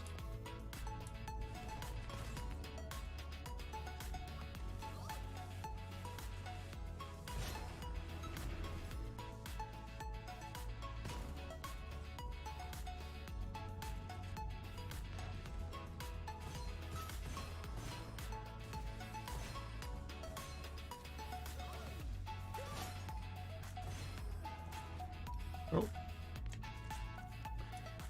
So now we get to one of the things I dislike about this game, too much RNG. So I have RNG based off the guns that drop, RNG based off the scrolls that appear.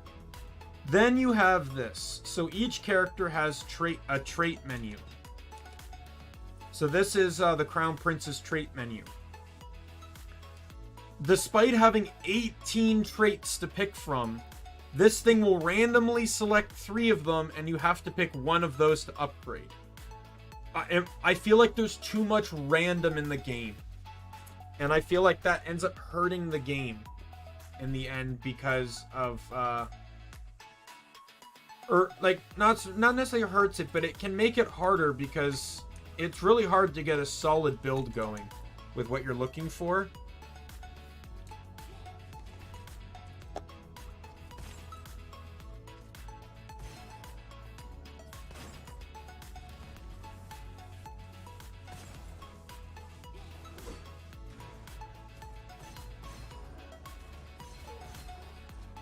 I was just thinking about a point you were making earlier, Molotov, talking about maybe switching to YouTube.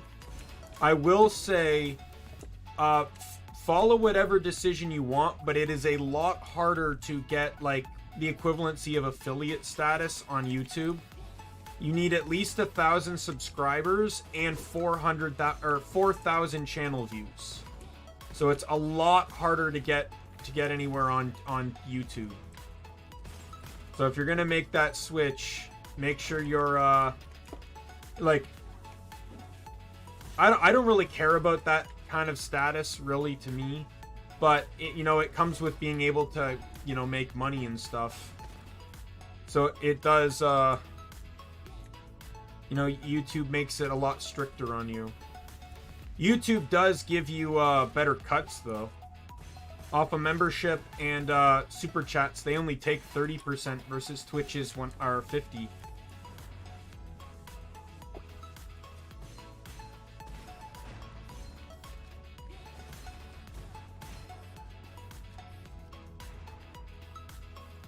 Trust me, I looked into which... Oh, come on, mouse! I definitely looked into, like... I really wanted to do YouTube, but I wanted to be sure, like, what was I missing out on Twitch? Because I was considering dual streaming, but Twitch has... Once you reach Twitch affiliate, all Twitch VODs and stuff... All VODs and streams have to be on Twitch for 24 hours before they can be re-uploaded elsewhere. Or else you're breaking the affiliate TOS.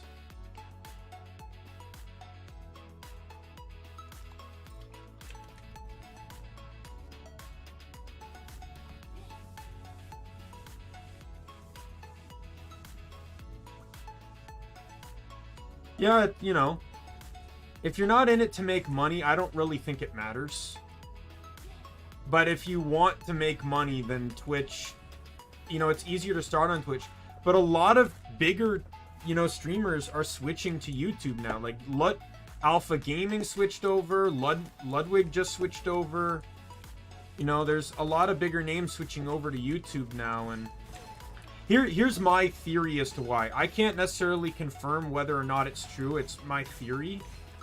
But so when streaming really started picking up and Twitch was gaining its popularity, people liked streaming because they didn't have to edit, and it allowed for immediate interaction with their community, with their chat. However, I think now that the joys of streaming have... Why is my mouse being stupid? Thank you. Sorry about that.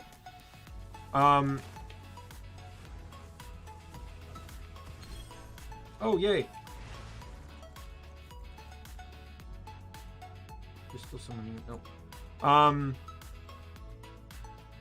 But now that the novelty of streaming has worn off, I think some streamers are starting to realize that streaming isn't as a creative thing to do. Like, when you're streaming, you can't be as creative because everything's happening live. You're just really playing a game.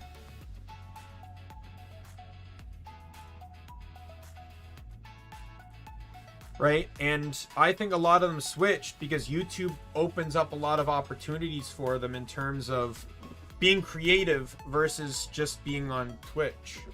Like, look, think of it this way. Even Twitch streamers have a YouTube channel. Generally, like some of them, like Iron Mouse or Project Melody or Silvervale, have two where they upload their VODs and they upload like highlight content and stuff, right? So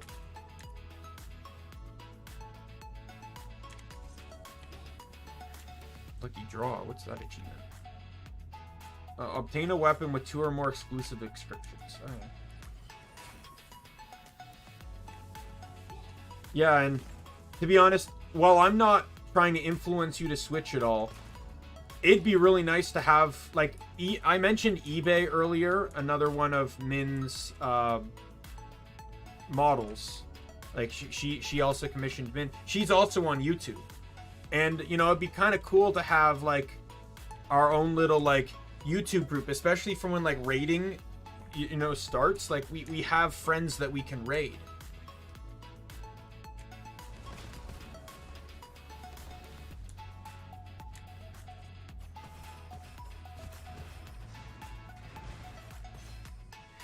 My also, the other reason why I also picked YouTube, and this one's a bit, call it a bit like egotistical or narcissistic of me to think this, but I follow a lot of VTubers that stream on YouTube. Some of them, such as like Callie,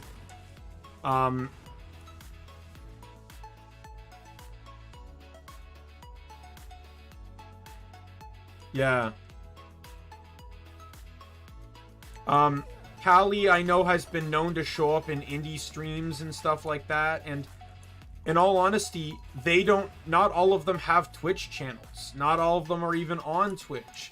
So to me, it would be, you know, if, say, like, while I'm working on the Callie cross-stitch, you know, she could show up in my chat and say hello or something, right? Like, to me, seeing them in her, like Selen Tetsuki, Alira Pandora, Kiara Takanashi, you know, some of the streamers I absolutely love that stream on YouTube that could show up in my chat. Like, I would love that. Like that, like, I don't know nor really care about very many Twitch streamers, and the ones I do care about also have YouTube channels, so they could still appear in on YouTube through their YouTube channels, right? Like I said, it's a bit conceited for me to think that they might actually even show up in my stream. But you know, dream big. There's nothing wrong with dreaming big. It's not like I'm expecting or demanding it. I just think it'd be cool if it is. I do plan that when I do the cross stitches, I do plan to use said VTuber's art tag to promote the stream, because it really is an art piece of them. So I don't see why it would be wrong.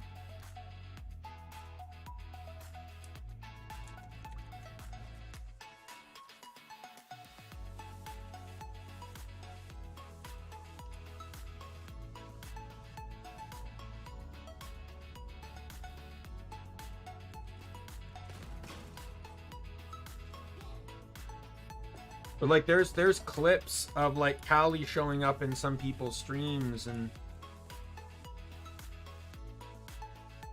I do not care about any of that stuff. And I would love to be one of those people. Like, it would mean so much to me to see Callie in my stream. Or anyone really.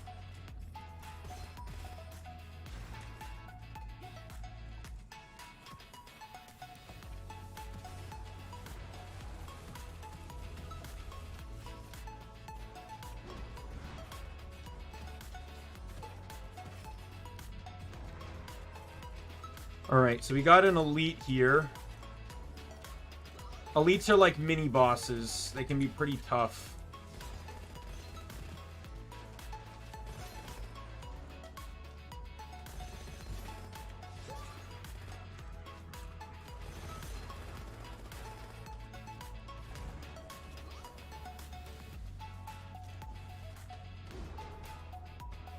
This is actually not one of the hardest ones. This is probably one of the easier ones.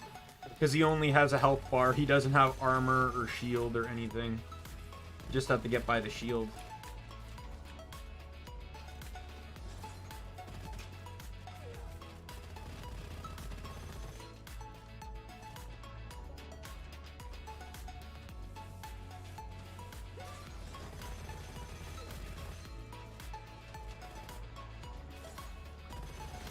Got him.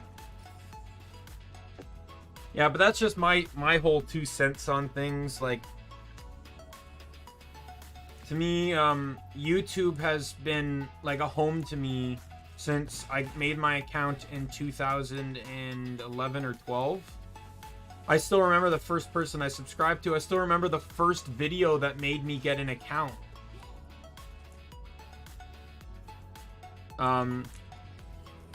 It's where I've gone to after school, you know, back when I was still in high school. You know, it's been my comfort zone and the place where I can, you know, I wouldn't necessarily say I've joined a lot of communities from it, but I've definitely found comfort in it. And I've not found that comfort in Twitch. So that's why I picked YouTube. Yeah, like there's other ideas like, oh, a VTuber might show up in my chat, but a long time ago, a friend sent me the Mean Kitty song video, if you're familiar with it. I immediately subscribed to SMP Films. I take a chance on that one. And then I subscribed to the Mean Kitty channel. Then I subscribed to Caters17, who was a friend of his at the time that was doing daily vlogs. So I got to see a little bit more of the behind the scenes stuff. Because she was a roommate of his at the time. And then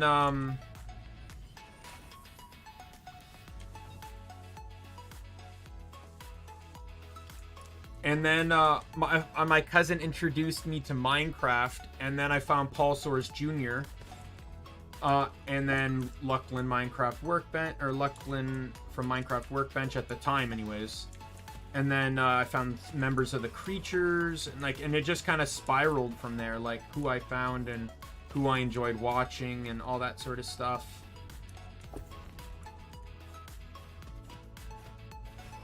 Like when you were watching me play Minecraft, and I was getting to those four-way junctions that had the wood pillars, that was advice from Paul to use an axe to cut down the pillars, so enemies couldn't sneak up on you around the corners, like a creeper or a skeleton couldn't hide behind them. Oh, and you had easier access to see or not get caught while running away or something like that. he had a whole lot of slew of survival tips that were really nice and helpful.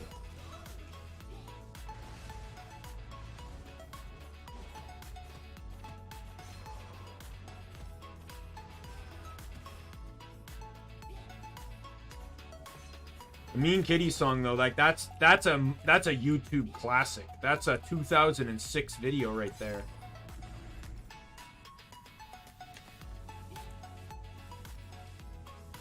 And it was really sad when last year in 2020, the cat in the video, Sparta, passed away. That was a real heartbreaking moment for just the YouTube community in and of itself. You know, like, kind of almost, that cat was basically almost a YouTube original.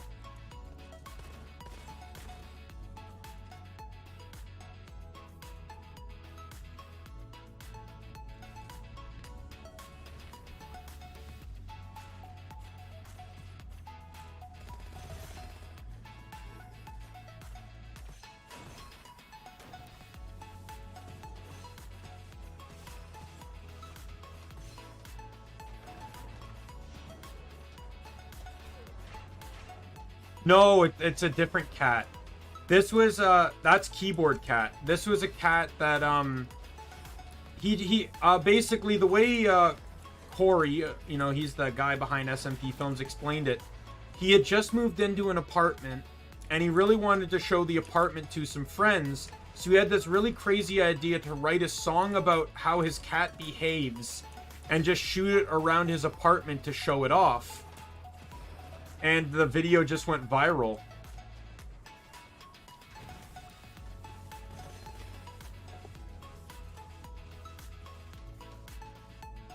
Keyboard Cat, the Keyboard Cat video, the cat had actually passed away before the video was even posted. That video, I think, was made in the 80s or 90s, and YouTube didn't exist until like the 2006. So I think the original Keyboard Cat was already passed away before the video was posted.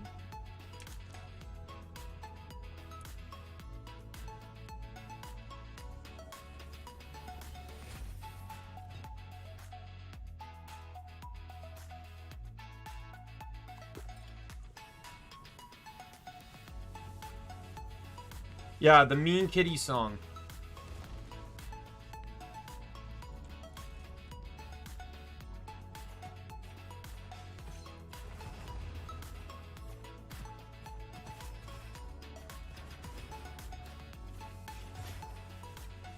I wouldn't say it's the first YouTube video I've seen, but it's the one that made me get an account. For sure.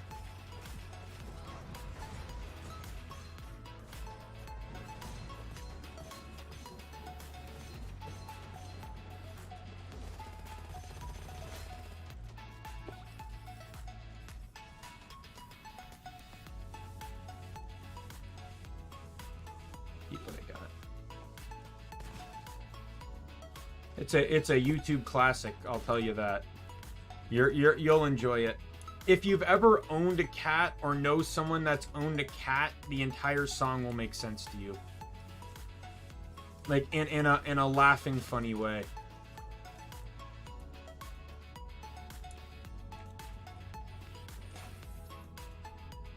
Yeah, like I remember seeing the video where he let the chat see the chat say goodbye to Sparta. Basically, they woke up one morning and Sparta just couldn't move his back legs. That was it. So they took him to the vet, and at that point he was like 14, 15 years old, right? Like, the original video was done in 2006 when he was still a kitten, and he died in 2020. So about 14, 15 years old, something like that.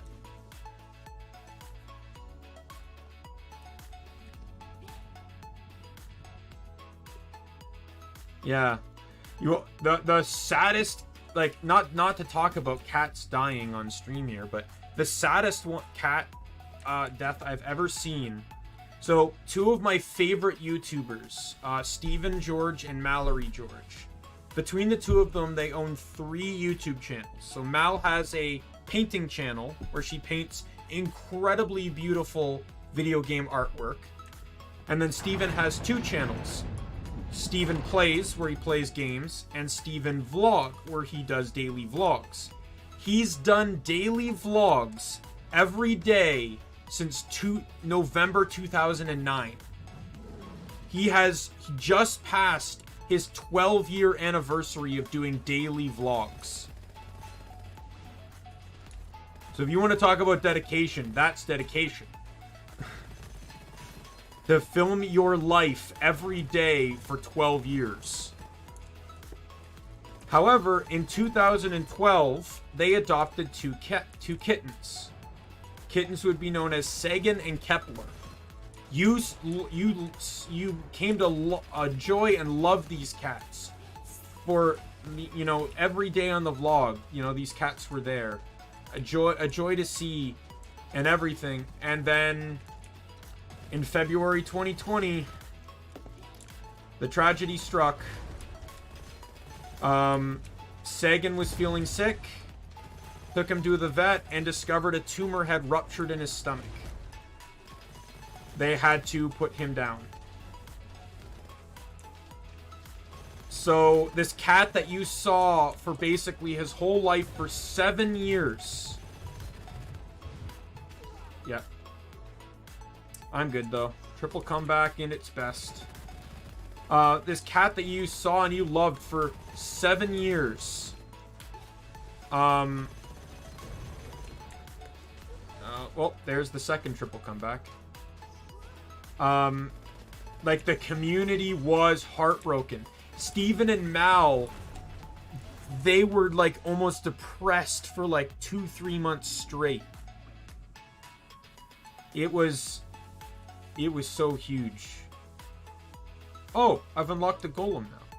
I didn't realize I had to unlock the golem, but okay.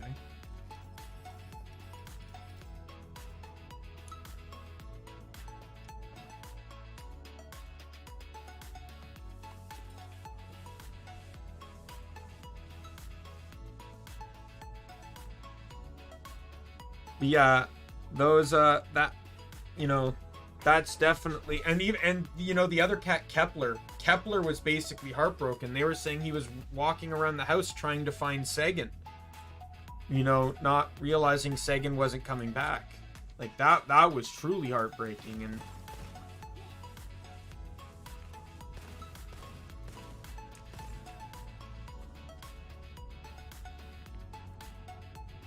yeah, definitely. And that's an interesting idea too, because when you think of it like this, it would immortalize your dog, right? Like, imagine that, you know, when the day comes, you know, hopefully no time soon, you know, knock on wood and everything, your dog is now immortalized with you in a particular format. You know, that means something to you.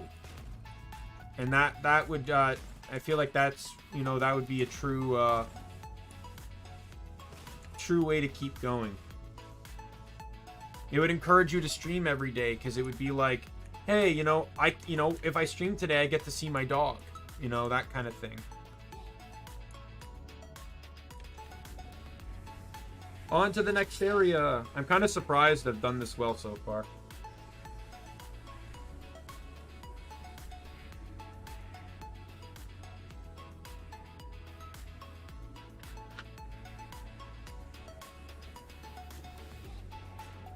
The triple comeback kind of saved me.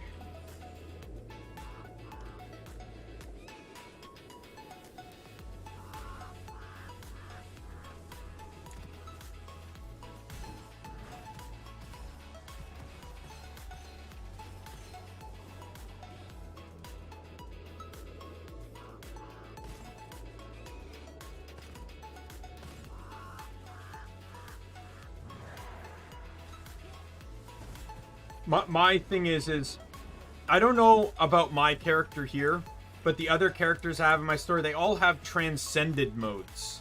Like, for example, the dragon's transcended mode is a dragon. I'm debating on whether I ask the original artists to draw those things or not, because not every artist can draw those types of things, right? Like, I can't really ask, like, if there's an artist that only draws humans, I can't particularly ask them to draw a dragon, right? Like, I might have to ask someone else and for them to use the original artwork as a reference.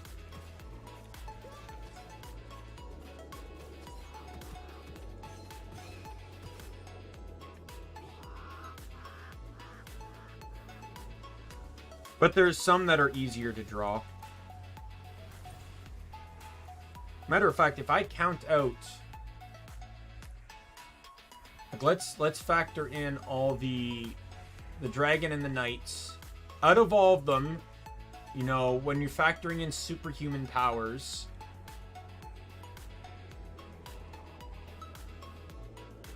two count as human, and one counts as formerly human. None of the rest are human.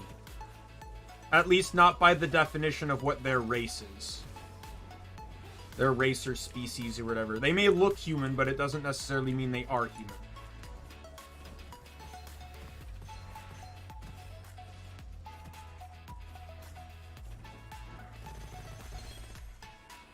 Oh, sweet new scroll. Ooh, a desert boar. Are those spawning now?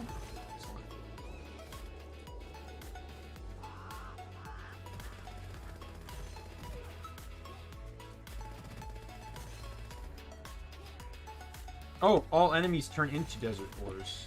I see.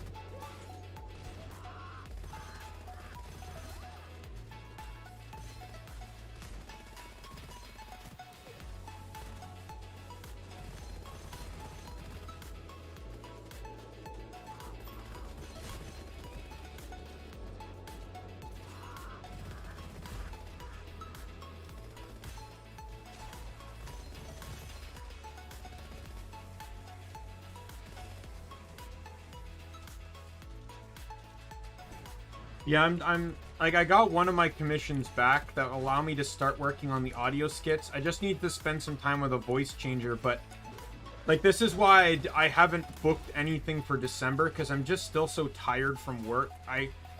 You know, I come home, I stream, and then I don't really have any time to fiddle around with a voice changer. Especially with how random in length my streams can be. Some are 2 hours, some are... You know, my Nexomon one the other day was the longest stream I had. I think it was almost 5 hours.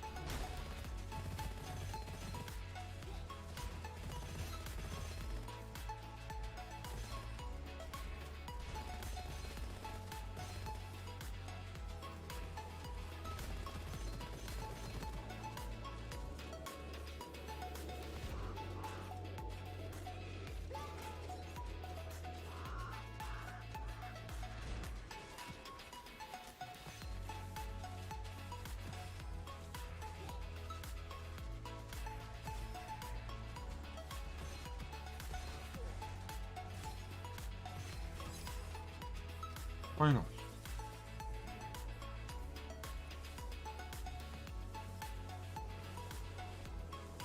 Let's see what that scroll over here is. When not within 12 meters of a monster, gain plus 1% lucky shot chance every 0.5 seconds, up to 20 stacks. Lose 1 stack every 0.5 seconds when within 12 meters of a monster. When at 20 stacks, gain an additional 20% lucky shot chance.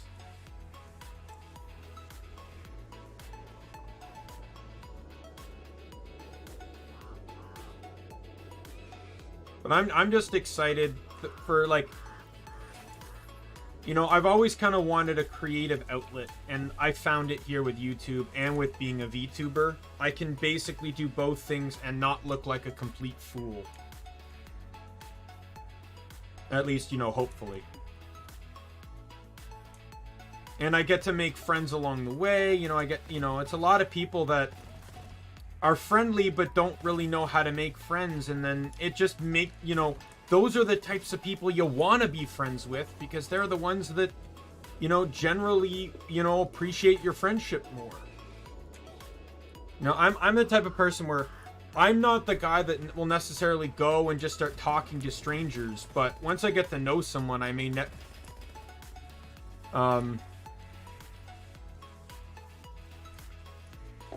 once I get to know someone, though, I can, like, never shut up, sort of like now. But I'm also streaming, so I kind of have to talk, which I guess is a blessing in its own right, under that regard. But, like, what I mean is, though, think of it this way. If I was talking about these characters, you know, in the same type of context, but I was an IRL streamer, wouldn't it seem weirder than if I was a VTuber like I am, where I can fit myself into the lore and they're not just characters?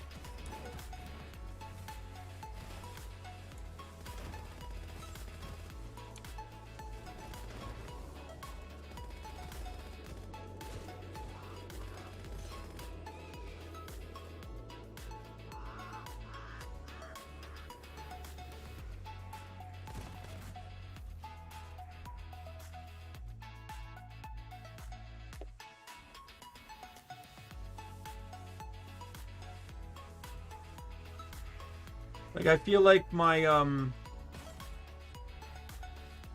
I feel like I have a better opportunity to be my wacky self when it's a kind of a part of my character, than to be judged IRL for the same thing. Like, people can be finicky.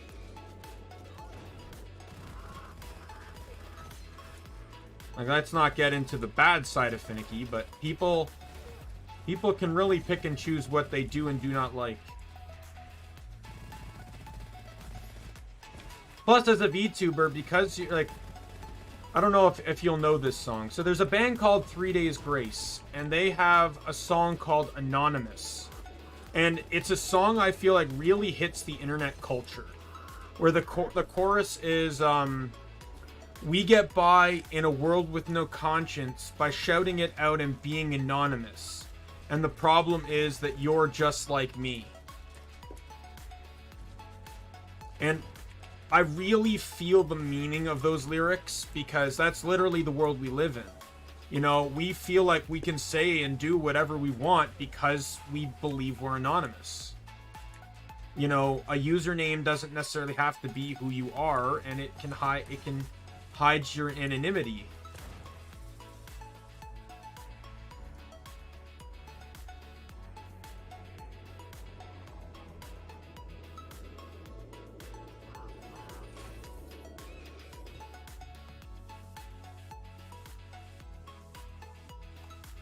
Give this one a try. Is there a vault in this map?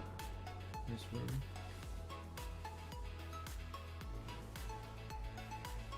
I don't think so.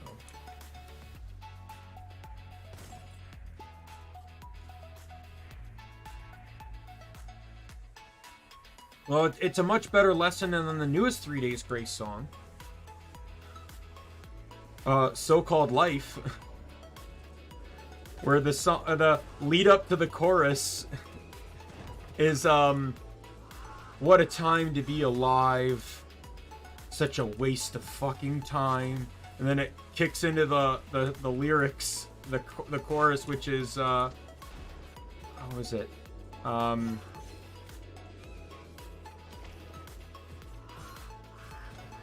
It's like, give me something to take the edge off. Give me something to kick the night off. Give me something to keep my mind off this so-called life. So, you know, many different meanings within that band. Many of them for people. Oh, I died. I'm gonna revive. I think I have a pretty good run here. I think I can make back the 56 points I spent. Or the 36, whatever I spent.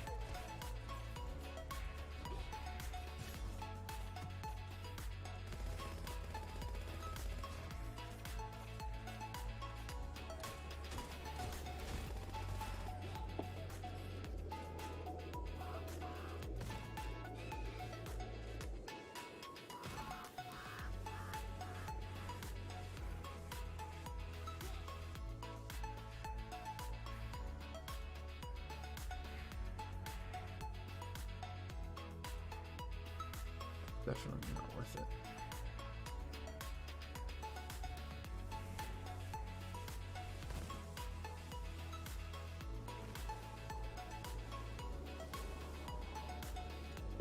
Yeah, that's one thing.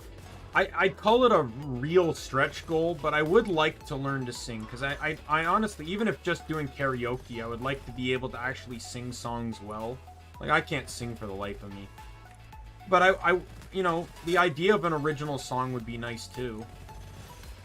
But, you know, I definitely would, I wouldn't mind improving my voice.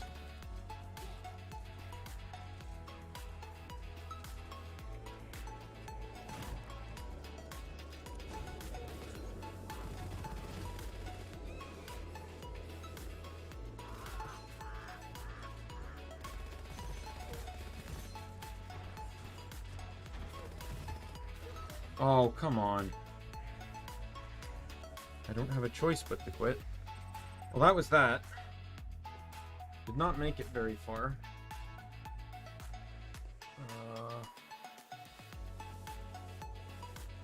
What's the cheapest thing I can buy? I think it's 35, right?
I feel like I need to do at least one more run to make this this worth splitting into 2 streams. So we'll do one more decent run. Hopefully this one goes pretty far. I know we've been getting pretty deep in discussion, Molotov, but what do you think of this game so far from what you've been seeing?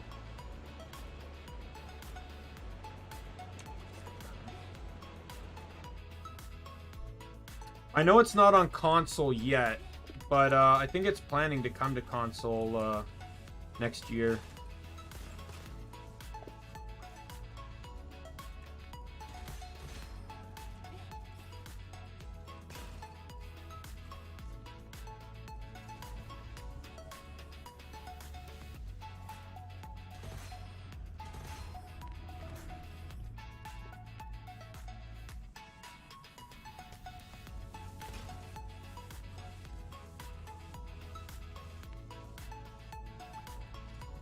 Yeah, I've heard the difficulty though is crazy.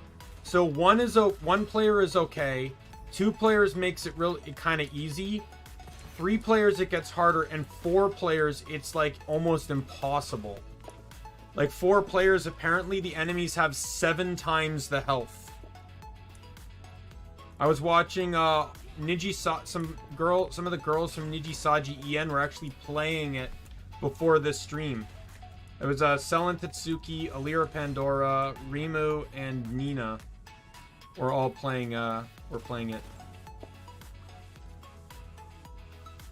Nina convinced them to play it with them. Though she kept apologizing because she didn't realize how difficult 4 players would be.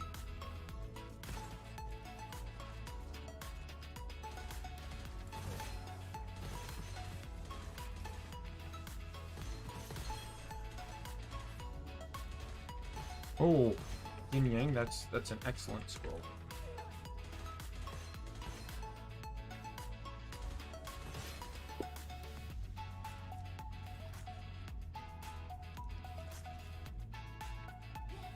Yeah, I've had people like generally I'm down for any collab as long as it's a game I can can keep my attention for a decent amount of time. So when it comes to you know, picking games, I generally I'm like, hey, I want to collab with this person. What game do I think they might enjoy playing with? And you know, I watched you were playing Halo, which that at the very least, and the way you were talking about Halo, talking about Borderlands and stuff, leads me to believe that you very much like first-person shooters. And I'm like, okay, well, you know, let's see if, you know, which is why I thought of this game first more than anything. But you're like, oh, you know, like any first-person shooter really would probably be a game you'd enjoy playing. To me, though, a first collab, this is just my opinion. Not that I've done collabs, but I feel like a first collab should never be a game that would have investment. Like, you and me, like Borderlands, for example, is absolutely not a game we should collab with for the first time, right? It makes absolutely no sense for you and me, first time ever, to collab in a game that could take 40, 60 hours to beat. Right? Like, things might come up that prevent us to complete it. Hell, we've literally just started streaming together. We might not be the most compatible people on a stream. So to me, the first collab game should really be a game... Yeah. But what I mean is, like, to me, the first collab game should be a game that isn't a commitment. Right? So like this game. This is a roguelike. Or roguelite. You know, I died, I restarted. You know, like, that's literally what this game is. So to me, that's a good collab game, because it's a game where we could literally start and stop whenever, you know, and we can really get a feel for how we connect. Like, I for eBay, when I want to collab with her, I found she's a big fan of like dating sims and stuff, and I found a co-op dating sim, and where the players can compete to try and recruit or to try and date someone, or between a handful of characters, and I thought, like, oh, you know, that would be an absolutely fun game to play with her. I've never played it before, but I've seen it, and it's a fun game, and you know, so I'm completely down with that. And though I've come to this conclusion, so I don't know if I've explained this, but I do not like PvP. I have had bad history in the past with PvP, and it has really kind of... However, I don't mind PvP if it's exclusively with friends. I can do it with friends. I don't like doing pub online PvP. Had a lot of bad memories involving it.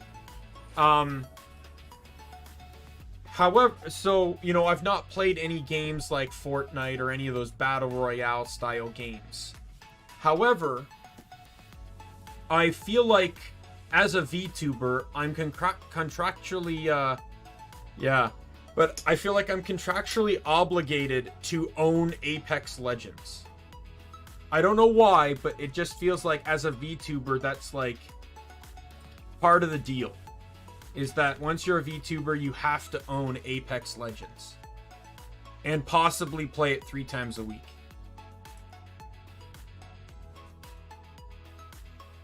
Because I feel like flip a coin on a VTuber, they probably are, if not have played Apex that week. Or are going to.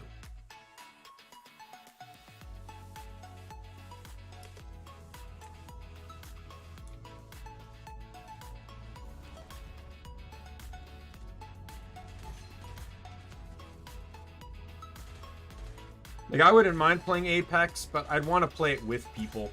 I definitely wouldn't want to play it by myself. I'm also absolutely not a fan of ranked.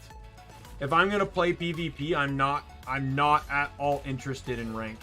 At all. I'll just play, like, bottom tier pub. I don't care. Do not care for rank.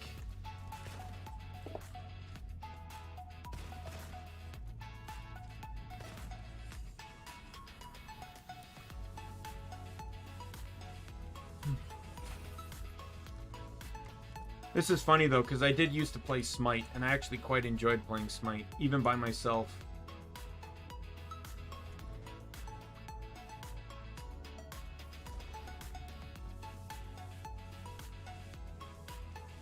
Yeah.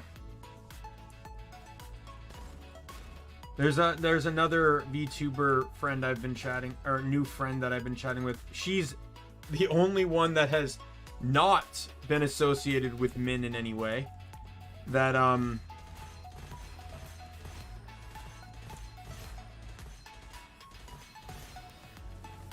but you know, she likes, you know, Apex and some other games and stuff, and you know, like, you know, that's a person that could be fun to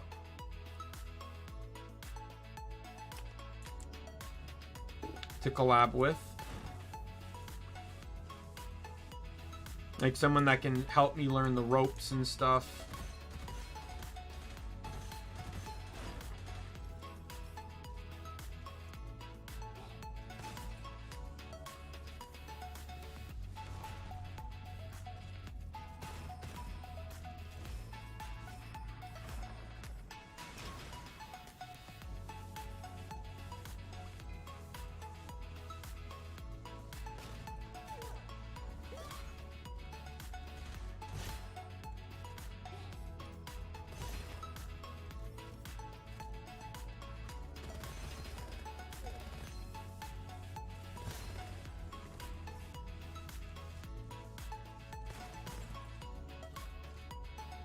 But, you know, like, there's a lot of opportunity for me, like, just in general with VTubing that I really like. Like, I don't see the downside yet.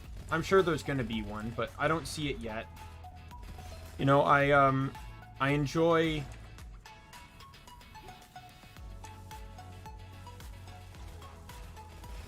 you know, opportunity to make friends. I get to play games. I get to be creative. I get to play games with more friends, because in all honesty, like, I don't have a lot of IRL friends in the first place, and the friends I do have generally don't play games, and the few that do don't generally play the games I like to play, or are just as much of a loner playing games as I am.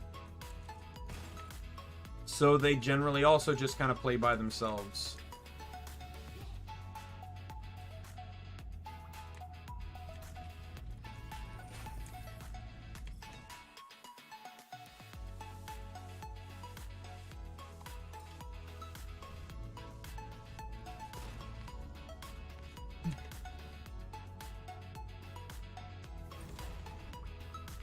Oh wow, I completely forgot to turn off my BGM when I switched to this game.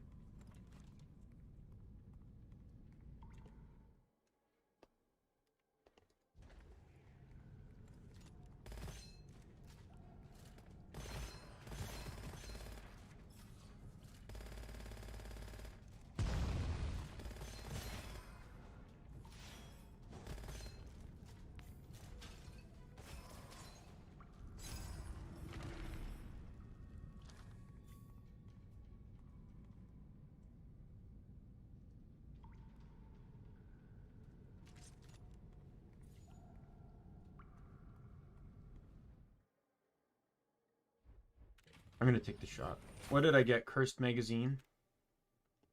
When reloading, there's a 33% chance to double ammo consumption. Well, that's not good. I really don't like the trade-off I just got.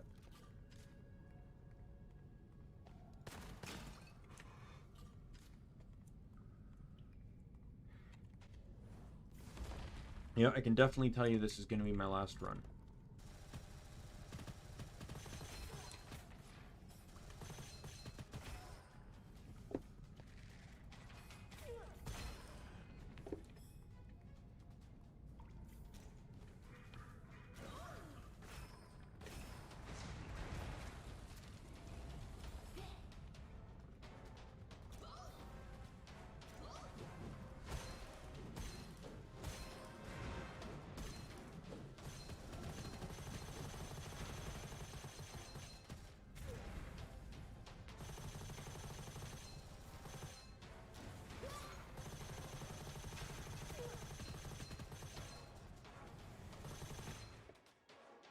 Man, I really wish I could figure out how to get rid of these spam commenters.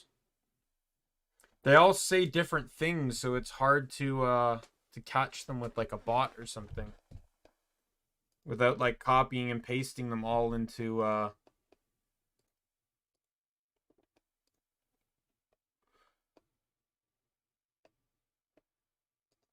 without copying and pasting them, every single one of them into like the chat bot, which I don't even know is working. Every so often, chatbot's also supposed to promote my Twitter, which it doesn't do either, so I don't really know.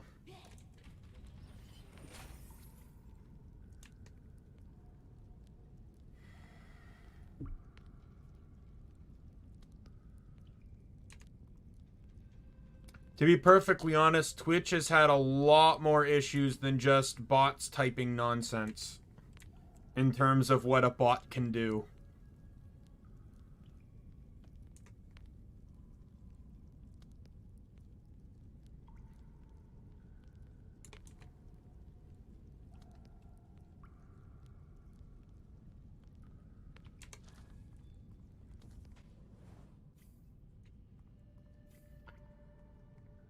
Like, I'm not going to say YouTube's perfect, but I tend to hear a lot more problems in regards to Twitch than anything else.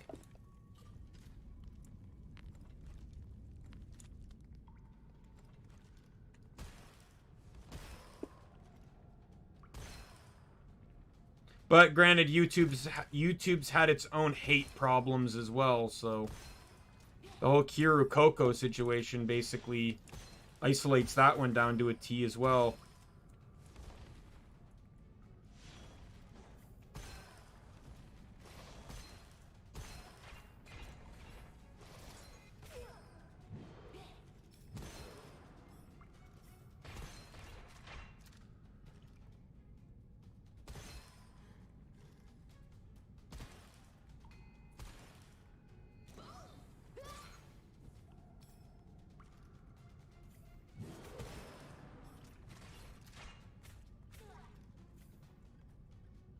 Alright, sounds good. Once this run dies, I'm going to end stream anyways, so...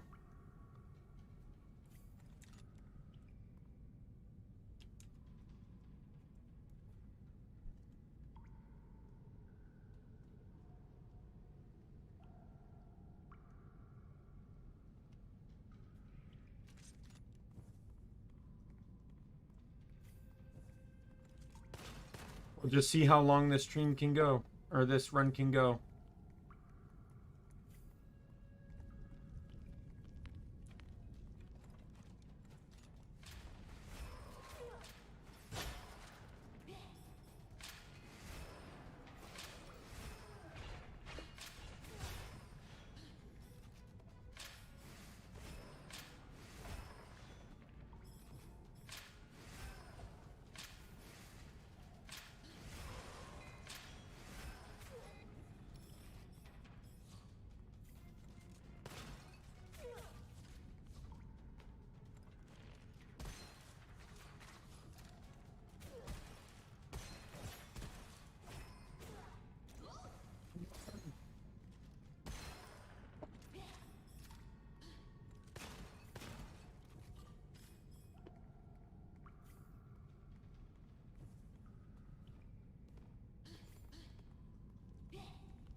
Any red chests?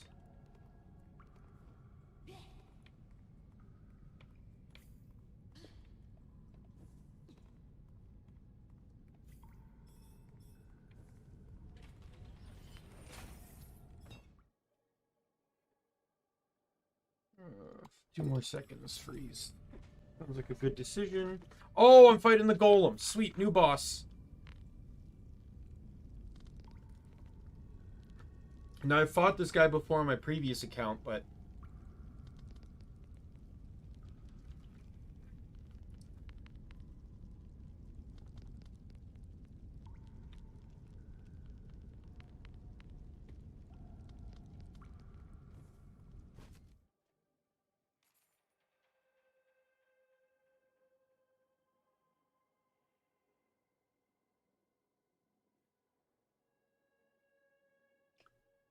Okay, well, you make it seem like that's an issue.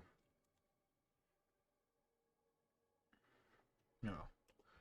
I'll still stick with what I got. Probably buy that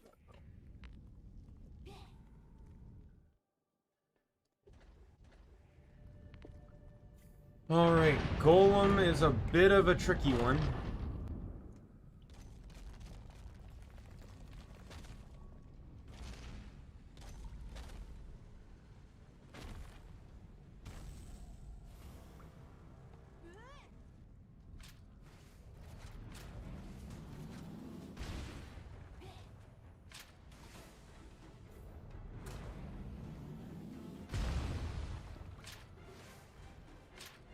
Oh my god, that's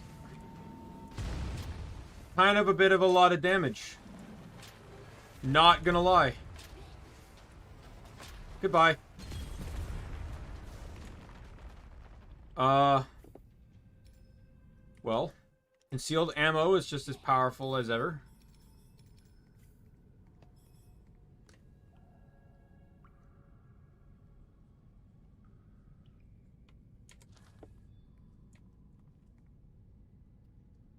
Deals an additional 50% damage when weapon damage causes an elemental effect.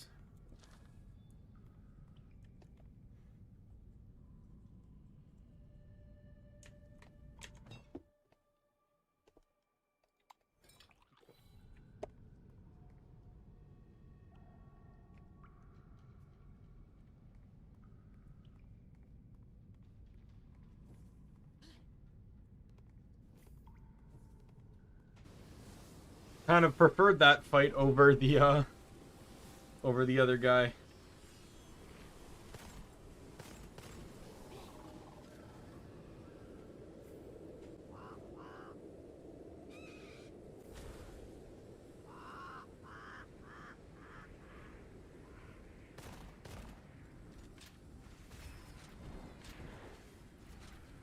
When you're hitting 5-digit numbers by throwing your gun, you're definitely not going to complain.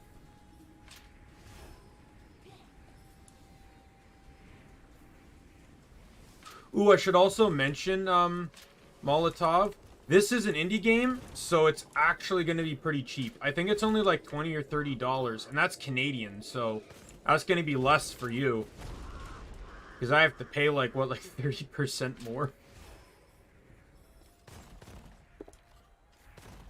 Damn conversion rates. Damn Canadian dollar being crap.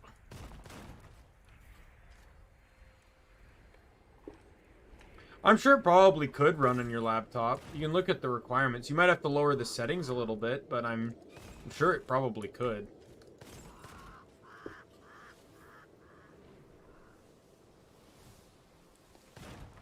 Just gotta keep in mind, though, that if you stream it, and it also run whatever streaming service you're using, and all that stuff.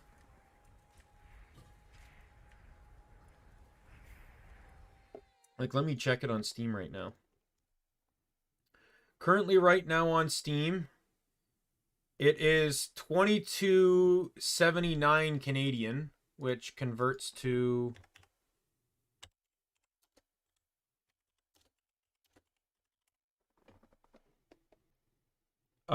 just under $20. It says like $17.79 or 78. So, you know, just under $20 American, whatever that rounds to for you.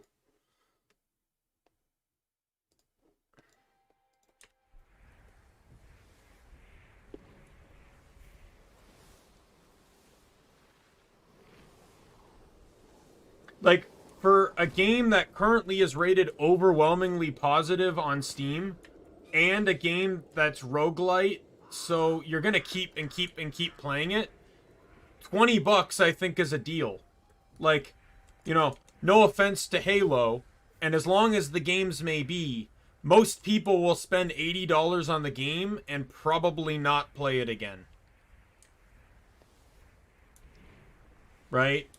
Like most RPG games, like, I still don't know how I got 3,000 hours out of Borderlands 2. Like, let's be real on that one.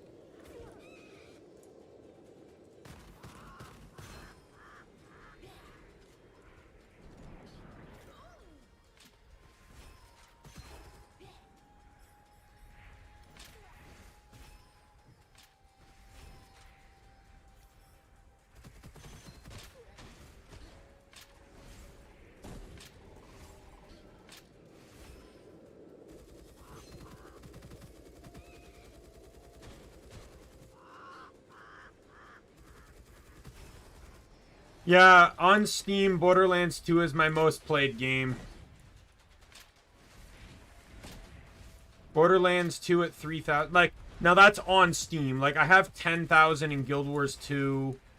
MapleStory's probably my most played game of all time in my life. Warframe, I think, is at, like, almost 2K. Pre-sequel, I have, I think, about 1,500 in. There's certain games I just love. Like, Crosscode, I've spent 1,000 in. I'm gonna go for the revival. This elite's almost dead. Even if I die, I would like the kill on the elite, because that helps me unlock stuff. Okay, well, that wasn't worth it then.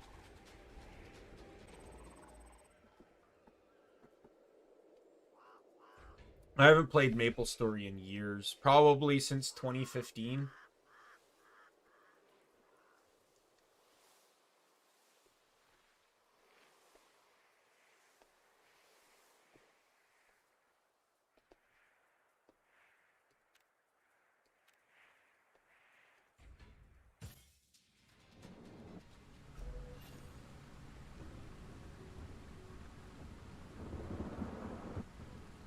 Well, I can show you the other heroes, though. I might not have access to them. So the next guy to unlock is going to be this guy, Kinyan.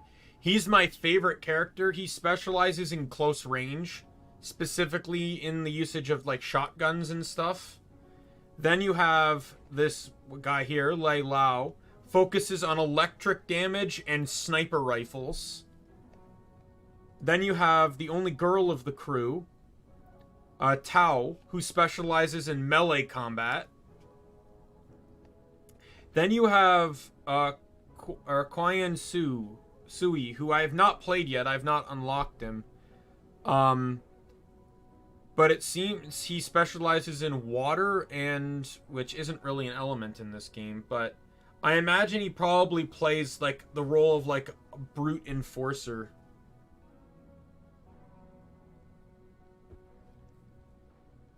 Like, maybe like a melee tank. Which would differentiate him from Aoiba, who is a gun tank. But yeah, I have... Like, let me, I'm gonna switch out of the game here and switch to my chatting screen here. Like, let me just... Oh, no, you know what? I can't actually look that up because, my time played is actually on my... Oh, you know what? Maybe I can look it up on my browser.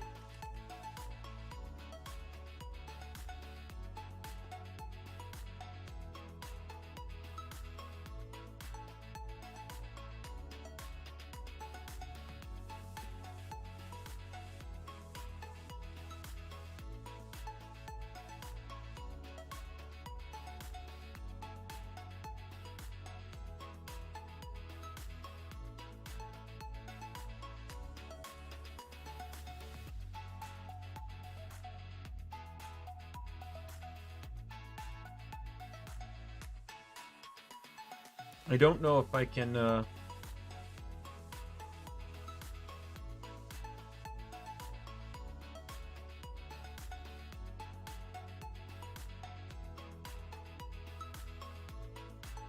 I can show rarest achievements. That's an interesting one.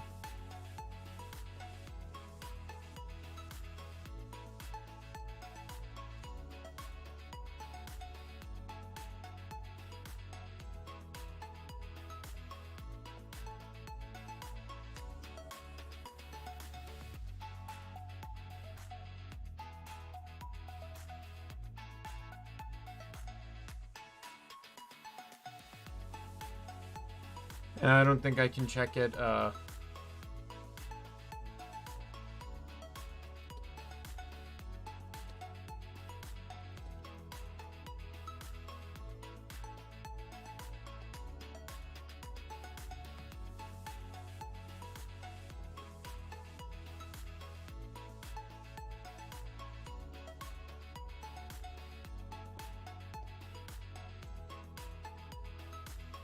Here we go. Alright, so I have my list. Borderlands 2. So this is, keep this in mind, Molotov. This is on my personal account, not my VTubing account. So my VTubing account, I literally made like days before my debut. So it's not gonna have a lot of time on stuff.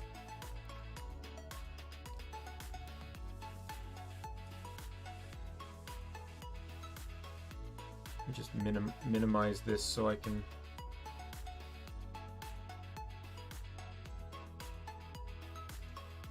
All right, so number 1 with 3,055 hours, Borderlands 2. Number 2 at 2,199 hours, Warframe. Then I got Maple Story at over 1,200 hours. Borderlands pre-sequel at over 1,100. Crosscode at over 1,000. Skyrim Special Edition is over 600. Final Fantasy 12, 500, over 500 hours. Dragon Nest, 443. Kingdoms of Amalur, 463. The original Skyrim, 392.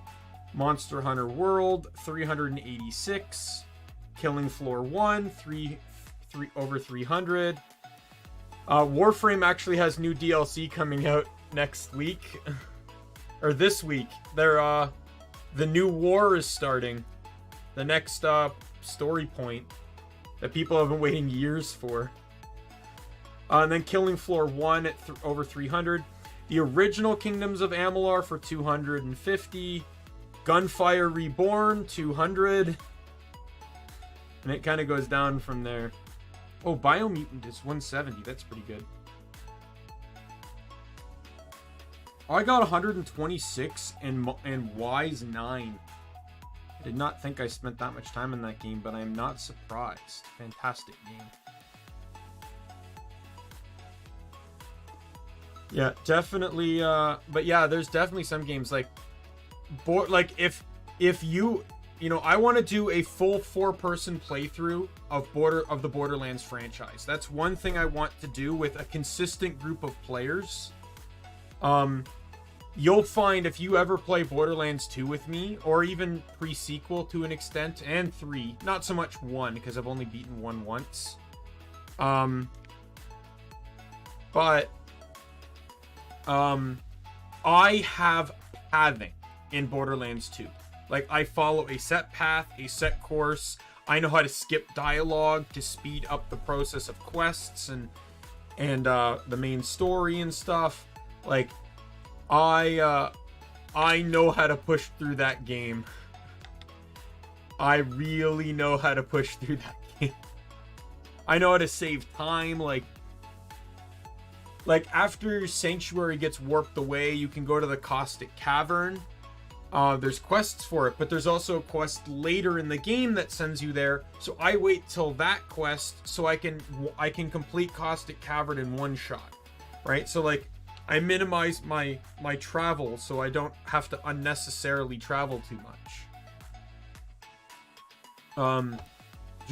During the conflict that causes Sanctuary to be teleported around or teleported away, you can overlap like 3 different conversations at once. And because of how the game stores dialogue, if one conversation starts, it'll cut off the previous one. It'll override that dialogue. But if you have two separate conversations going at the same time, the dialogue keeps overwriting itself, which the next line of dialogue doesn't set to trigger until the previous one ends.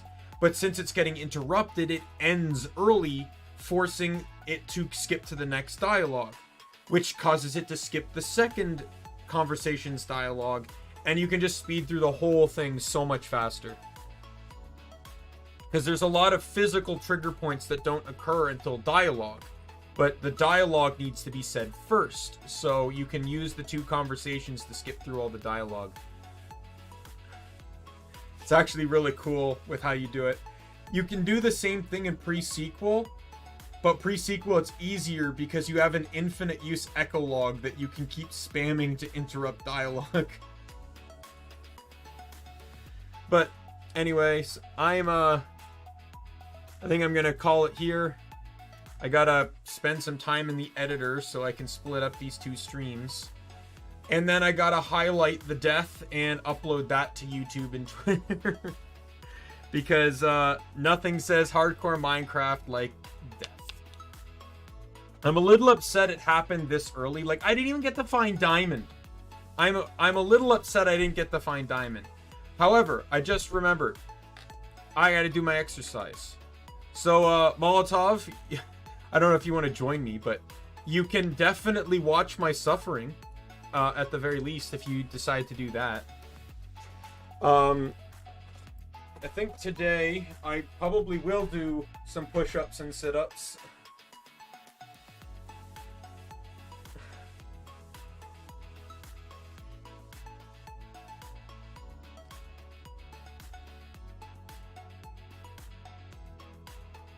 Yeah, you wanna hear my pains of the push-ups that I'm not strong enough to be able to do?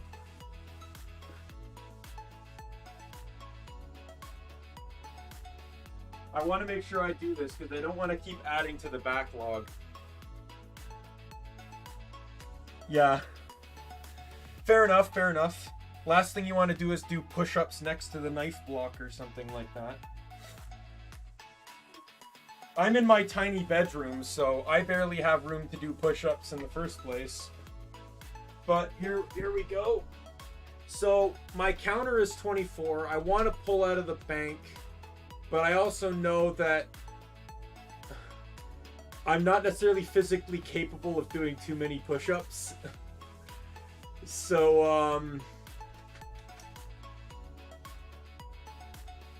I might try to pull out 20 points. Let's see.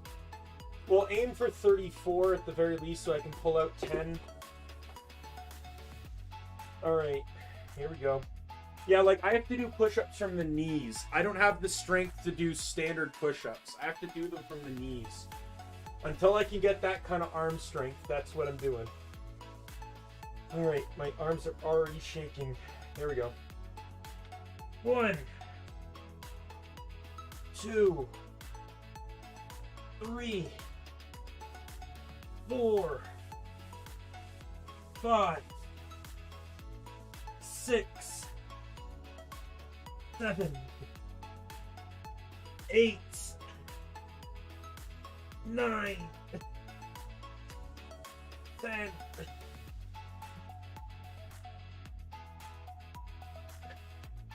In my grade 9 gym class, I was the only one that could not do regular push-ups.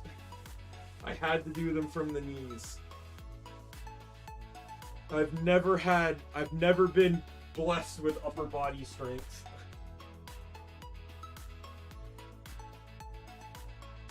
11, 12, 13, 14, 15, 16, 17, 18, 19, 20. Oh. Definitely gotta take breaks.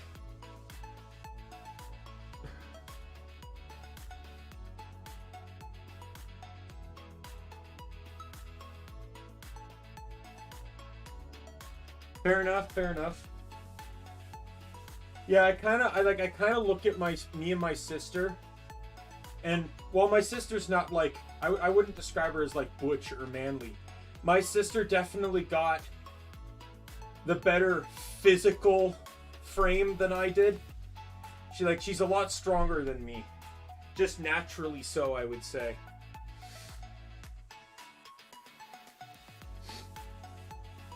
Definitely didn't help in the situations when we were growing up and we would fight them. Absolutely not. 21, 22, 23, 24, 25, 26, 27, 28, 29, 30, 31, 32, 33, 34. Oh. Alright, time for 34 sit-ups now. I always do 2 exercises, so it's not no, it's not. Oh, I was pulling out of the bank.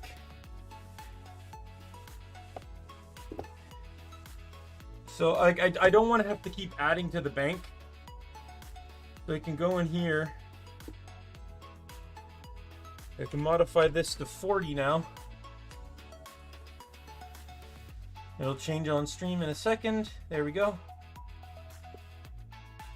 Now I'll just do my sit-ups and then I can clear the counter entirely.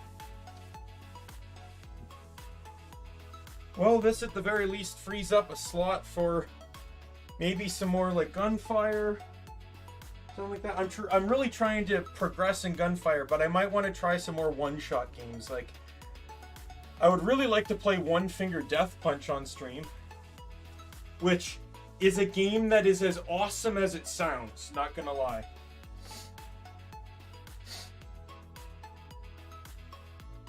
And it only needs 2 buttons. Alright. Time for sit-ups. Alright. These aren't as bad as push-ups, but they can still hurt. Alright. 1, 2, 3, 4, 5, 6, 7, 8,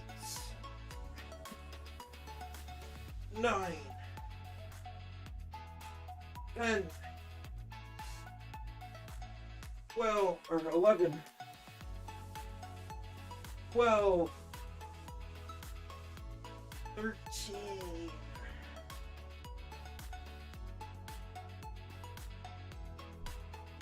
14, 15, 16, 17, 18, 19, 20,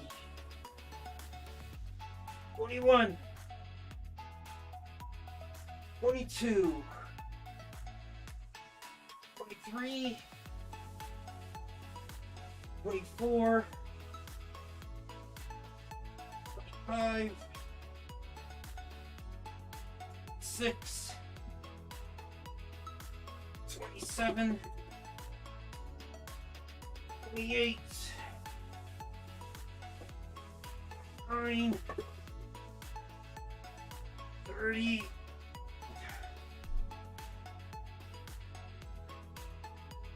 31, 32, 3, 34.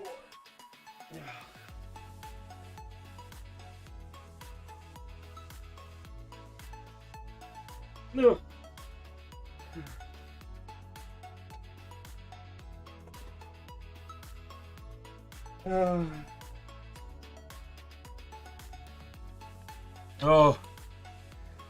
Oh boy.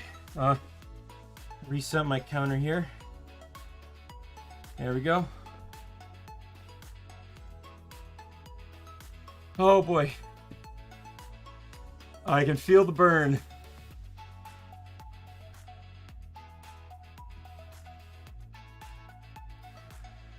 All right, so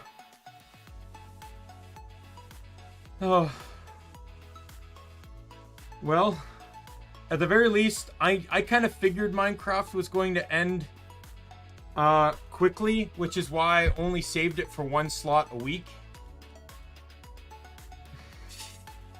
I didn't know how long Minecraft would go for.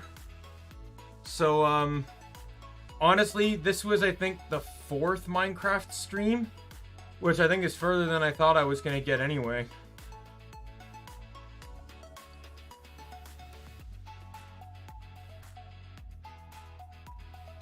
In the end, I think I died from greed.